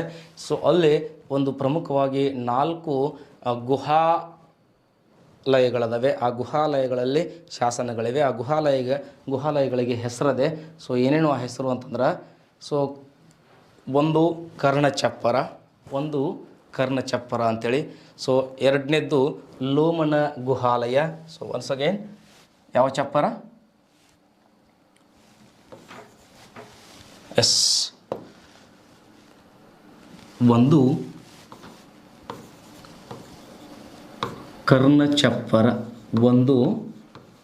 ಕರ್ಣಚಪ್ಪರ. ಅಶೋಕ ಮಾಡಿದ 16 ವರ್ಷಗಳ ಆಡಳಿತದ ಬಗ್ಗೆ ಅಲ್ಲಿ ಶಾಸನಗಳನ್ನು ಕೆತ್ತಿಸಿದ್ದಾನೆ. ಸೊ ಇನ್ನೊಂದು ಲೋಮನ ಗುಹಾಲಯ ಅಂತ ಬರ್ತದೆ. ಲೋಮನ ಗುಹಾಲಯ ಅಂತ ಬರ್ತದೆ. ಸೊ ಇನ್ನೊಂದು ವಾಪಿಕ ಗುಹಾಲಯ ಅಂತ ಬರ್ತದೆ. ಸೊ ಇನ್ನೊಂದು ಸುಧಾಮ ಗುಹಾಲಯ ಅಂತ ಬರ್ತದೆ. ಸೊ ಒನ್ಸ್ ಅಗೇನ್, ಬಾರಾಬರ್ ಬೆಟ್ಟಗಳಲ್ಲಿ ಇರತಕ್ಕಂತಹ 4 ಗುಹಾಲಯಗಳು ಯಾವ್ಯಾವು ಅಂತಂದರೆ, 1 ಕರ್ಣಚಪ್ಪರ, ಸೊ 2 ಲೋಮನ ಗುಹಾಲಯ, ಸೊ 3 ವಾಪಿಕಾ ಗುಹಾಲಯ, 4 ಸುಧಾಮ ಗುಹಾಲಯ. ಸೊ ಹೀಗೆ ಪ್ರಮುಖವಾಗಿ ಒಟ್ಟು 4 ಗುಹಾಲಯಗಳಿವೆ. ಎಲ್ಲಿ ಅಂತಂದ್ರೆ ಬಾರಾಬರ್ ಬೆಟ್ಟಗಳು. ಸೊ ಇವುಗಳನ್ನೇ ಏನಂತ ಹೇಳಿದೆ ನಾನು, ಇದನ್ನೇ ಬರ್ಕೊಳ್ರಿ, ಮಗಧದ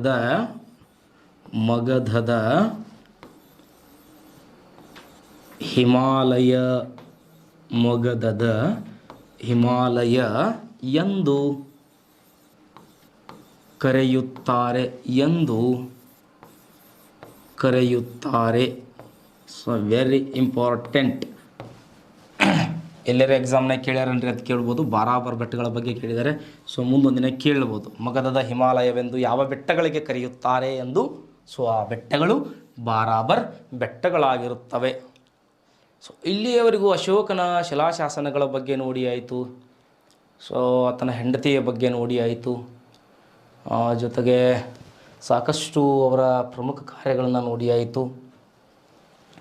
ಸೊ ಇನ್ನೂ ಎಷ್ಟು ಇಂಪಾರ್ಟೆಂಟ್ ಅಂದರೆ ಸಾಂಚಿ ಸ್ತೂಪ, ಸಾರನಾಥ ಸ್ತೂಪಗಳಂದ್ರೆ ಹೇಳಿದ್ನ ಈಗಾಗಲೇ ಮತ್ತೊಂದು ಸಾರಿ ಹೇಳ್ತೇನೆ. ಬುದ್ಧನ ಅವಶೇಷಗಳ ಮೇಲೆ ಬೃಹದಾಕಾರವಾಗಿ ನಿರ್ಮಿಸಿದಂತಹ ಗುಮ್ಮಟಗಳು. ಯಾರ ಅವಶೇಷ ರೀ? ಬುದ್ಧನ ಅವಶೇಷಗಳ ಮೇಲೆ.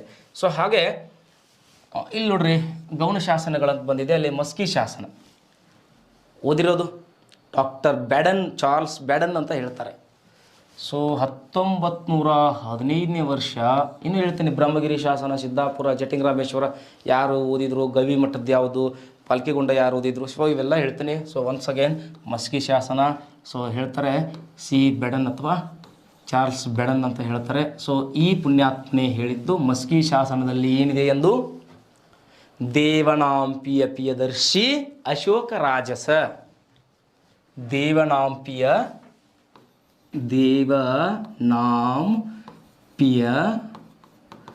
ಪ್ರಿಯದರ್ಶಿ ಅಂತ ಇರ್ತದೆ. ಅದು ಪ್ರಿಯದರ್ಶಿ ಅಶೋಕ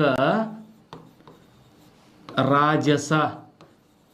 ಕೇಳಿರ್ತಾರೆ ನೋಡ್ರಿ, ಈ ಶಾಸನಗಳನ್ನು ಕೆತ್ತವ್ರು ಚಪ್ಪಡ ಅಂದಿರುತ್ತೆ ನೋಡ್ರಿ. ಅದು ಹೆಂಗೆ ಡಿಸೈಡ್ ಆಗಿದೆ ಅಂತಂದ್ರೆ, ಬ್ರಹ್ಮಗಿರಿ ಶಾಸನದೊಳಗೆ. ಯಾವ ಶಾಸನದೊಳಗೆ?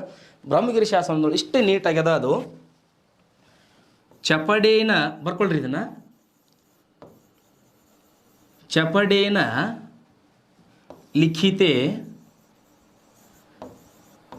ಲಿಪಿಕರೇನ. ಎಲ್ಲಿದೆ ಇದು? ಬ್ರಹ್ಮಗಿರಿ ಶಾಸನದ ಕೊನೆಯ ಸಾಲೆ ಇದು. ಚಪಡನೇ ಇವುಗಳನ್ನು ಕೆತ್ತಿದ್ದಾನೆ. ಚಪಡನೇ ಇವುಗಳನ್ನು ಕೆತ್ತಿದ್ದಾನೆ ಅನ್ಲಿಕ್ಕೆ ಸಾಕ್ಷಿಯಲ್ಲಿ ಸಿಕ್ಕದ ಬ್ರಹ್ಮಗಿರಿ ಶಾಸನದಲ್ಲಿ ಸಿಕ್ಕದ. ಅದು ಎಲ್ಲಿ ಅಂದ್ರೆ ಕೊನೆಯ ಸಾಲಿನಲ್ಲಿ ಅದ. ಏನಂತದ ಬರ್ಕೊಳ್ರಿ, ಚಪಡೇನ ಲಿಖಿತೆ ಲಿಪಿಕರೇನ. ಈ ಶಾಸನಗಳನ್ನು ಕೆತ್ತಿದವ ಯಾರು ಎಂದರೆ ಚಪ್ಪಡ ಅಂತ ಅರ್ಥ ಆಗ್ತದೆ. ಸೊ ಹಾಗಾದರೆ ಬ್ರಹ್ಮಗಿರಿ ಶಾಸನದ ರಚನಾಕಾರ ಯಾರು ಅಂತ ಕೇಳ್ತಾರೆ. ಇವ ಲಿಪಿಕಾರ ಕೆತ್ತಿದವಾದ. ರಚನಾಕಾರ ಯಾರು ಅಂತ ಕೇಳಿದ್ರೆ ಉಪಗುಪ್ತ ಆಗಿರ್ತಾನೆ. ನೋಡ್ರಿ, ರಚನಾಕಾರ ಯಾರು? ಉಪಗುಪ್ತ. ಅದನ್ನ ಲಿಪಿಗೆ ಕೆತ್ತಿದವ ಯಾರು? ಚಪಡ. ಸೊ ಕ್ಲಿಯರ್, ಅನುಮಾನನೇ ಇಲ್ಲ. ಓಕೆ, ಶಾಸನಗಳ ಬಗ್ಗೆ ಅಧ್ಯಯನ ಮಾಡ್ತಕ್ಕಂಥ ಪುಸ್ತಕ ಸಿಗ್ತದೆ. ಸೊ ಶಾಸನಗಳ ಮೇಲೆ ಒಂದು ಪ್ರಶ್ನೆ ಇರ್ತದೆ. ಒಂದು 400-500 ಹೋದ್ರೆ ಹೋಗ್ಲಿ, ಪುಸ್ತಕ ಖರೀದಿ ಮಾಡ್ರಿ, ಓದ್ರಿ, ಸಿಗ್ತದೆ, ಎಲ್ಲವೂ ಸಿಗ್ತದೆ. ಸೊ ಒನ್ಸ್ ಅಗೇನ್ ಮತ್ತೆ ವಿಷಯಕ್ಕೆ ಬರ್ತಿದ್ದೀನಿ. ಸೊ ಮಸ್ಕಿ ಶಾಸನ 1915 ಓದ್ಯವಸಿ ಬೆಡನ್ನಂತೆ ಪ್ರಾಧಾನ್ಯ ಪತ್ತೆ ಹಚ್ಚಿದವ. ಸೊ ಅಲ್ಲೇನಿದೆ, ದೇವಣಾಂಪಿಯ ಪ್ರಿಯದರ್ಶಿ ಅಶೋಕ ರಾಜಸ ಅಂತಿದೆ. ಸೊ ಮಸ್ಕಿ ಶಾಸನ ಈಶಿಲ ಎಂಬ ಪದ ಕೂಡ ಸಿಗ್ತದೆ ಅಂತ ಹೇಳ್ತಾರೆ, ಅಲ್ಲಿ ಕನ್ನಡ ವಿಷಯದಾಗ ಸಿಗ್ತದೆ. ಸೊ ಒನ್ಸ್ ಅಗೇನ್ ಹಾಗೆ ಇನ್ನು ಬಾಜ್ರೂ ಶಾಸನ ಅಂತ ಬರ್ತದೆ. ಅಶೋಕ ಮಹಾಶಯ ಬೌದ್ಧ ಧರ್ಮವನ್ನು ಸ್ವೀಕರಿಸಿದ ಬಗ್ಗೆ ಯಾರಿಂದ ಅಂದ್ರೆ ಅದು ಉಪಗುಪ್ತನಿಂದ. So very important. ಇನ್ನೊಂದು ಬೈರಾತ್ ಶಾಸನ ಅಂತ ಬರ್ತದೆ. ಬುದ್ಧನ ಹೆಸರು ಅದರಲ್ಲಿ ಉಲ್ಲೇಖವಾಗಿದೆ. ಸೊ ಹಾಗೆ ಒನ್ಸ್ ಅಗೇನ್ ಹೇಳಿಕತ್ತಿದ್ದೀನಿ, ಮಸ್ಕಿ ಶಾಸನ, ಬೆಡನ್ನ, ಇನ್ನು ಬಾಜ್ರೂ ಶಾಸನ ಮತ್ತು ಬೈರಾತ್ ಶಾಸನಗಳು. ಬಾಜ್ರೂ ಶಾಸನ ಹೇಳ್ತದೆ ಧರ್ಮ ಸ್ವೀಕಾರದ ಬಗ್ಗೆ. ಸೊ ಬೈರಾತ್ ಶಾಸನ ಹೇಳ್ತದೆ ಬುದ್ಧನ ಹೆಸರ ಬಗ್ಗೆ, ಅಲ್ಲಿ ಉಲ್ಲೇಖ ಆಗಿದೆ ಅಂತ ತಿಳ್ಕೊಂಡು ಹೇಳ್ತದೆ. ಸೊ ಹಾಗೆ ಮುಂದೆ ಹೋಗೋಣ. ವೆರಿ ಇಂಪಾರ್ಟೆಂಟ್ ಅದೇ ಸಾಂಚಿ ಮತ್ತು ಸಾರನಾಥ್ಗಳ ಬಗ್ಗೆ. ಸಾಂಚಿ ಒಳಗೆ 4 ಮುಖದ ಸಿಂಹವಿದೆ ಅಂತ ಹೇಳ್ತಾರೆ. ಸೊ ಐತಿ. ಸೊ ಇಲ್ಲಿ ಬರೋಣ, ಸಾರನಾಥಕ್ಕೆ ಬರೋಣ ಡೈರೆಕ್ಟ್. ದಮೆಕ್ ಸ್ತೂಪ ಅಂತ ಕರೀತಾರೆ. ಸೊ ಇಲ್ಲಿ ನೋಡ್ರಿ, ಎಕ್ಸಾಮ್ನಲ್ಲಿ ಕೇಳ್ತಾರೆ. ಸೊ ಇಲ್ಲಿ ಒಟ್ಟು 1, 2, 3 ಹಿಂದ್ಗಡೆಗೊಂದು 4. ಕ್ಲಿಯರ್? ಏನು ಕ್ಲಿಯರು? 4 ಮುಖದ ಸಿಂಹ ಒಂದಕ್ಕೊಂದು ಬೆನ್ನು ಹಚ್ಕೊಂಡ ನಿಂತಾವ. ಸೊ ಇಲ್ಲಿ ನೋಡ್ರಿ, ಇದಾವ ಚಕ್ರ, ಅಶೋಕ ಚಕ್ರವಿದೆ. ಇಲ್ಲಿ ಮೊದಲನೇ ಪ್ರಾಣಿ ನೋಡ್ರಿ ಯಾವುದದೆ? ಆನೆ. ಎಕ್ಸಾಮ್ನಾಗ ಸೀರಿಯಲ್ ಆಗಿ ಕೇಳತ್ತಾರ. ಕೊನೆಯದಾಗಿ ಯಾವ್ದು ಕಾಣಿಸ್ತಿದೆ? ಕುದುರೆ. ಇನ್ನು ನಡುವಿನ 2 ಯಾವುವು? ಸೊ ಋಷಭ. ಯಾವುದಾಗಿರ್ತದೆ? ಋಷಭ. ಸೊ ಮತ್ತೊಂದು ಸಿಂಹ. ಸೊ ಇವುಗಳ ಜೋಡಣೆ ಹೇಗೆ ಕ್ರಮಣಿಕೆಯಲ್ಲಿ ಸೀರಿಯಲ್ಲಾಗಿ ಆನೆ, ಋಷಭ, ಸಿಂಹ ಮತ್ತು ಕುದುರೆಗಳು ಇಲ್ಲದಾವ. ಸೊ ಇಲ್ಲಿ ನೋಡ್ರಿ, ಊರ್ಧ್ವಮುಖ ಅಧೋಮುಖ ಅಂತ ಬರ್ತಾವ. ಸೊ ಅಧೋಮುಖದಲ್ಲಿ ಒಂದು ತಾವರೆ ಇದ್ರ ಕೆಳಗಡೆಗೆ, ಸಿಂಹದ ಕೆಳಗಡೆಗೆ ಹಿಂಗೆ ಕೆಳಮುಖವಾಗಿ ಒಂದು ಕಮಲ ಅಂತ ಹೇಳ್ತೀವಿ, ತಾವರೆ ಅಂತ ಹೇಳ್ತೀವಲ್ಲ. ಸೊ ಅದು ಈ ಕೆಳಭಾಗದಲ್ಲಿ ಇದೆ. ಸೊ ಇಲ್ಲಿರ್ತಕ್ಕಂಥ 4 ಪ್ರಾಣಿಗಳದಾವೆ ಗಂಟೆಯಾಕಾರದಲ್ಲಿ. ಯಾವ ಆಕಾರದಲ್ಲಿ? ಯಾವ ಆಕಾರದಲ್ಲಿದೆ? ಗಂಟೆಯಾಕಾರದಲ್ಲಿದೆ. ಓಕೆ. ಸೊ ಒನ್ಸ್ ಅಗೇನ್ ಯಾವ ಚಕ್ರವಿದೆ? ಅಶೋಕ ಚಕ್ರವಿದೆ. ಹಾಗಾದರೆ ಇಲ್ಲಿರುವಂತಹ ಪದ ಯಾವುದು? ಯಾವ ಭಾಷೆಯಲ್ಲಿದೆ? ಸತ್ಯಮೇವ ಜಯತೆ, ಮಂಡೂಕ ಉಪನಿಷತ್. ಯಾವ ಉಪನಿಷತ್? ಮಂಡೂಕ ಉಪನಿಷತ್ತಿನ ಸತ್ಯಮೇವ ಜಯತೆ ಅನ್ನೋ ವಾಕ್ಯಲ್ಲಿದೆ. ಸೊ ಅದು ಯಾವ ಭಾಷೆಯಲ್ಲಿದೆ ಅಥವಾ ಲಿಪಿಯಲ್ಲಿದೆ ಅಂತಂದ್ರೆ ದೇವನಾಗರಿ. ಯಾವ ನಾಗರಿ? ದೇವನಾಗರಿ ಲಿಪಿಯಲ್ಲಿದೆ ಅಂತ ಹೇಳ್ತಾರೆ. ಸೊ ಇವತ್ತಿನ ಎಲ್ಲ ಏನೋ ಹೇಳಿಕತ್ತಿನಲ್ಲ, ಎಲ್ಲ ಅಂಶಗಳು ಎಕ್ಸಾಮಿಗೆ ಬರುವೆ. ಸೊ ಅದಕ್ಕೆ ಇಷ್ಟು ಮಹತ್ವವನ್ನು ಕೊಟ್ಟು ಹೇಳಿಕತ್ತಿದ್ದೀನಿ. ಸೊ ಒನ್ಸ್ ಅಗೇನ್ ಮುಂದೆ ಹೋಗೋಣ. ಸೊ ಇನ್ನು ಹಾಗೆ ಆ ಭಾಷೆ ಬಗ್ಗೆ ಹೇಳ್ತಾ ಇದ್ದೆ. ಗ್ರೀಕ್ ಮತ್ತು ಅರಾಮಿಕ್ ಲಿಪಿಯನ್ನು ಹೊಂದಿರುವ ಶಾಸನ ಯಾವುದು ಅಂತ ಕೇಳಿದರೆ ಕಂದಹಾರ್ ಅಥವಾ ಕಾಂದಹಾರ್ ಶಾಸನ ಅಂತ ಹೇಳ್ತಾರೆ. ಸೊ ಅರಾಮಿಕ್ ಲಿಪಿಯನ್ನು ಹೊಂದಿದ್ದು ಯಾವುದು ಅಂದರೆ ಜಲಾಲಾಬಾದ್ ಅಂತ ಹೇಳ್ತಾರೆ, ಇಲ್ಲ ಲಂಪಕ ಅಂತ ಹೇಳ್ತಾರೆ. ಅದಕ್ಕೆ ಯಾವ ಶಾಸನ?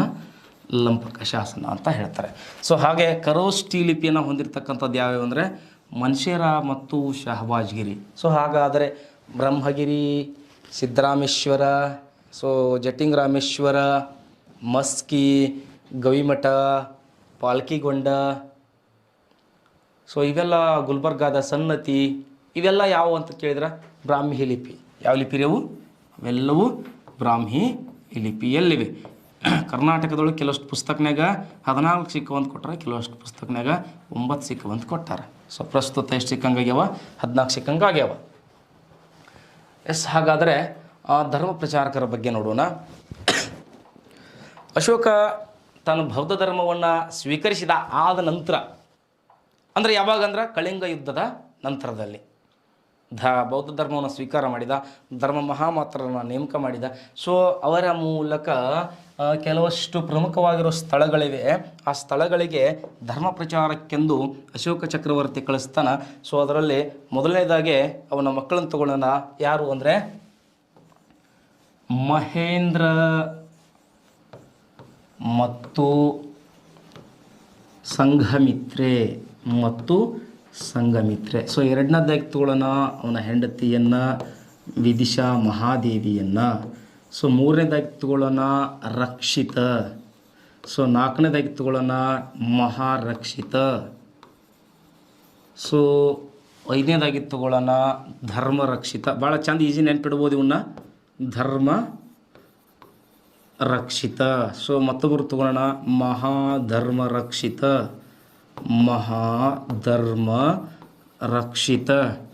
ಸೊ ಮತ್ತೊಬ್ಬರು ತಗೊಳ್ಳೋಣ ಶೇನ ಮತ್ತು ಉತ್ತರ ಅಂತ ಬರ್ತದೆ.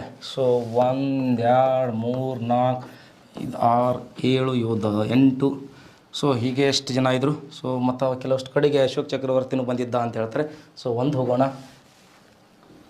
ಮಹೇಂದ್ರ ಮತ್ತು ಸಂಘಮಿತ್ರೆ, ಶ್ರೀಲಂಕಾ ಅಥವಾ ಸಿಲೋನ್. ಹೆಂಗೆ ಹೋದ್ರು ಅಂದ್ರೆ ಕೈ ಒಳಗೊಂದು ಬೋಧಿ ವೃಕ್ಷ ಇಟ್ಕೊಂಡು ಹೋದ್ರೆ. ಯಾರು ವೃಕ್ಷ ಭಾಳ ಇಂಪಾರ್ಟೆಂಟ್ ಆಯ್ತು, ಭಾಳ ಈಸಿಯಾಗಿ ಹೇಳತ್ತೀನಿ ಹೆಂಗಂತೇಳಿ. ಬೋಧಿ ವೃಕ್ಷ ಇಟ್ಕೊಂಡು ಹೋದ್ರೆ ಅವ್ರನ್ನ ಯಾರು ಸ್ವಾಗತ ಮಾಡಿದರು ಅಂತಂದ್ರೆ ಅಲ್ಲಿಯ ರಾಜ ಅನಿರುದ್ಧ ನಗರ. ಅದು ಯಾವ ನಗರ? ಅನಿರುದ್ಧ ನಗರ. ಸೊ ರಾಜ ಯಾರು ಅಂತಂದರೆ ಮತ್ತೆ ಬಂತು ದೇವನಾಮ ತಿಸ್ಸ. ಯಾರೇ? ದೇವನಾಮ ತಿಸ್ಸ. ಹೆಂಡತಿ ಹೆಸರು ತಿಸ್ಸರಕ್ಷಿತ ಅಂತೇಳಿನಿ, ಸಹೋದರನ ಹೆಸರು ತಿಸ್ಸ ಅಂತೇಳಿನಿ. ಸೊ ಮತ್ತೆ ಇಲ್ಲಿ ಏನು ಬಂದದ? ದೇವನಾಮ ತಿಸ್ಸ ಅಂತ ಬಂದದ. ಸೊ ಒನ್ಸ್ ಅಗೇನ್ ಮಹೇಂದ್ರ ಸಂಘಮಿತ್ರೆ ನೋಡ್ರಿ ಎಲ್ಲಿಗೆ ಹೋಗ್ಯಾರು? ಶ್ರೀಲಂಕಾಕ್ಕೆ ಹೋಗ್ಯಾರು. ಸೊ ಕೈಯಾಗಿ ಹಿಡ್ಕೊಂಡು ಹೋಗ್ಯಾರ, ಬೋಧಿ ವೃಕ್ಷ ಹಿಡ್ಕೊಂಡು ಹೋಗ್ಯಾರ.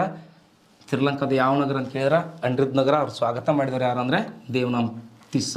ಸೊ ಅವರಿಗೊಂದು ಬೋಧಿ ವೃಕ್ಷವನ್ನು ಕೊಟ್ಟು ಎಂಟ್ರಿ ಆದರು. ಯಾರ್ಯಾರು? ಮಹೇಂದ್ರ ಮತ್ತು ಸಂಘಮಿತ್ರೆ. ಎಸ್. ಇನ್ನು ಮಹಾದೇವಿ ಅವಾಗಲೇ ಹೇಳಿದೆ, ಮಹಿಷಮಂಡಲ ಅಂದ್ರೆ ಮೈಸೂರು. ಮಹಿಷ ಮಂಡಲ. ರಕ್ಷಿತ ಅಂತದೆ ಬನವಾಸಿ. ಸೊ ಕೆಲವಷ್ಟು ಟೈಮ್ ಹೇಳ್ತಾರೆ ಅಶೋಕ್ ಚಕ್ರವರ್ತಿಯು ಕೂಡ ಬನವಾಸಿಗೆ ಭೇಟಿಯನ್ನು ಕೊಟ್ಟಿದ್ದ ಅಂತ. ಎಸ್, ಅದು ಪ್ರೂಫ್ ಆಗಿಲ್ಲ. ಸೊ ಇನ್ನು ಮಹಾರಕ್ಷಿತ ಮಹಾರಾಷ್ಟ್ರ ಅಂತ ಹೇಳ್ತಾರೆ. ಸೊ ಹಿಮಾಲಯ.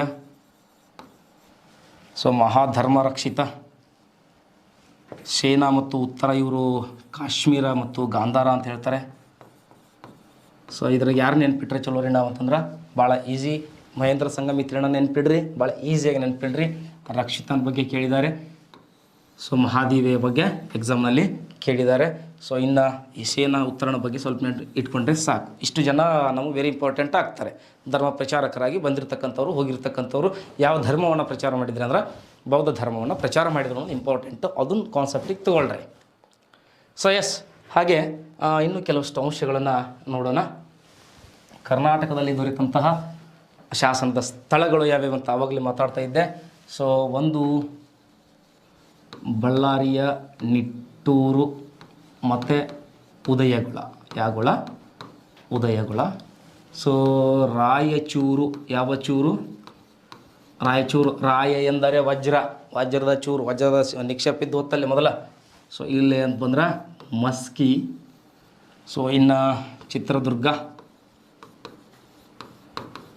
ಸೊ ಬ್ರಹ್ಮಗಿರಿ,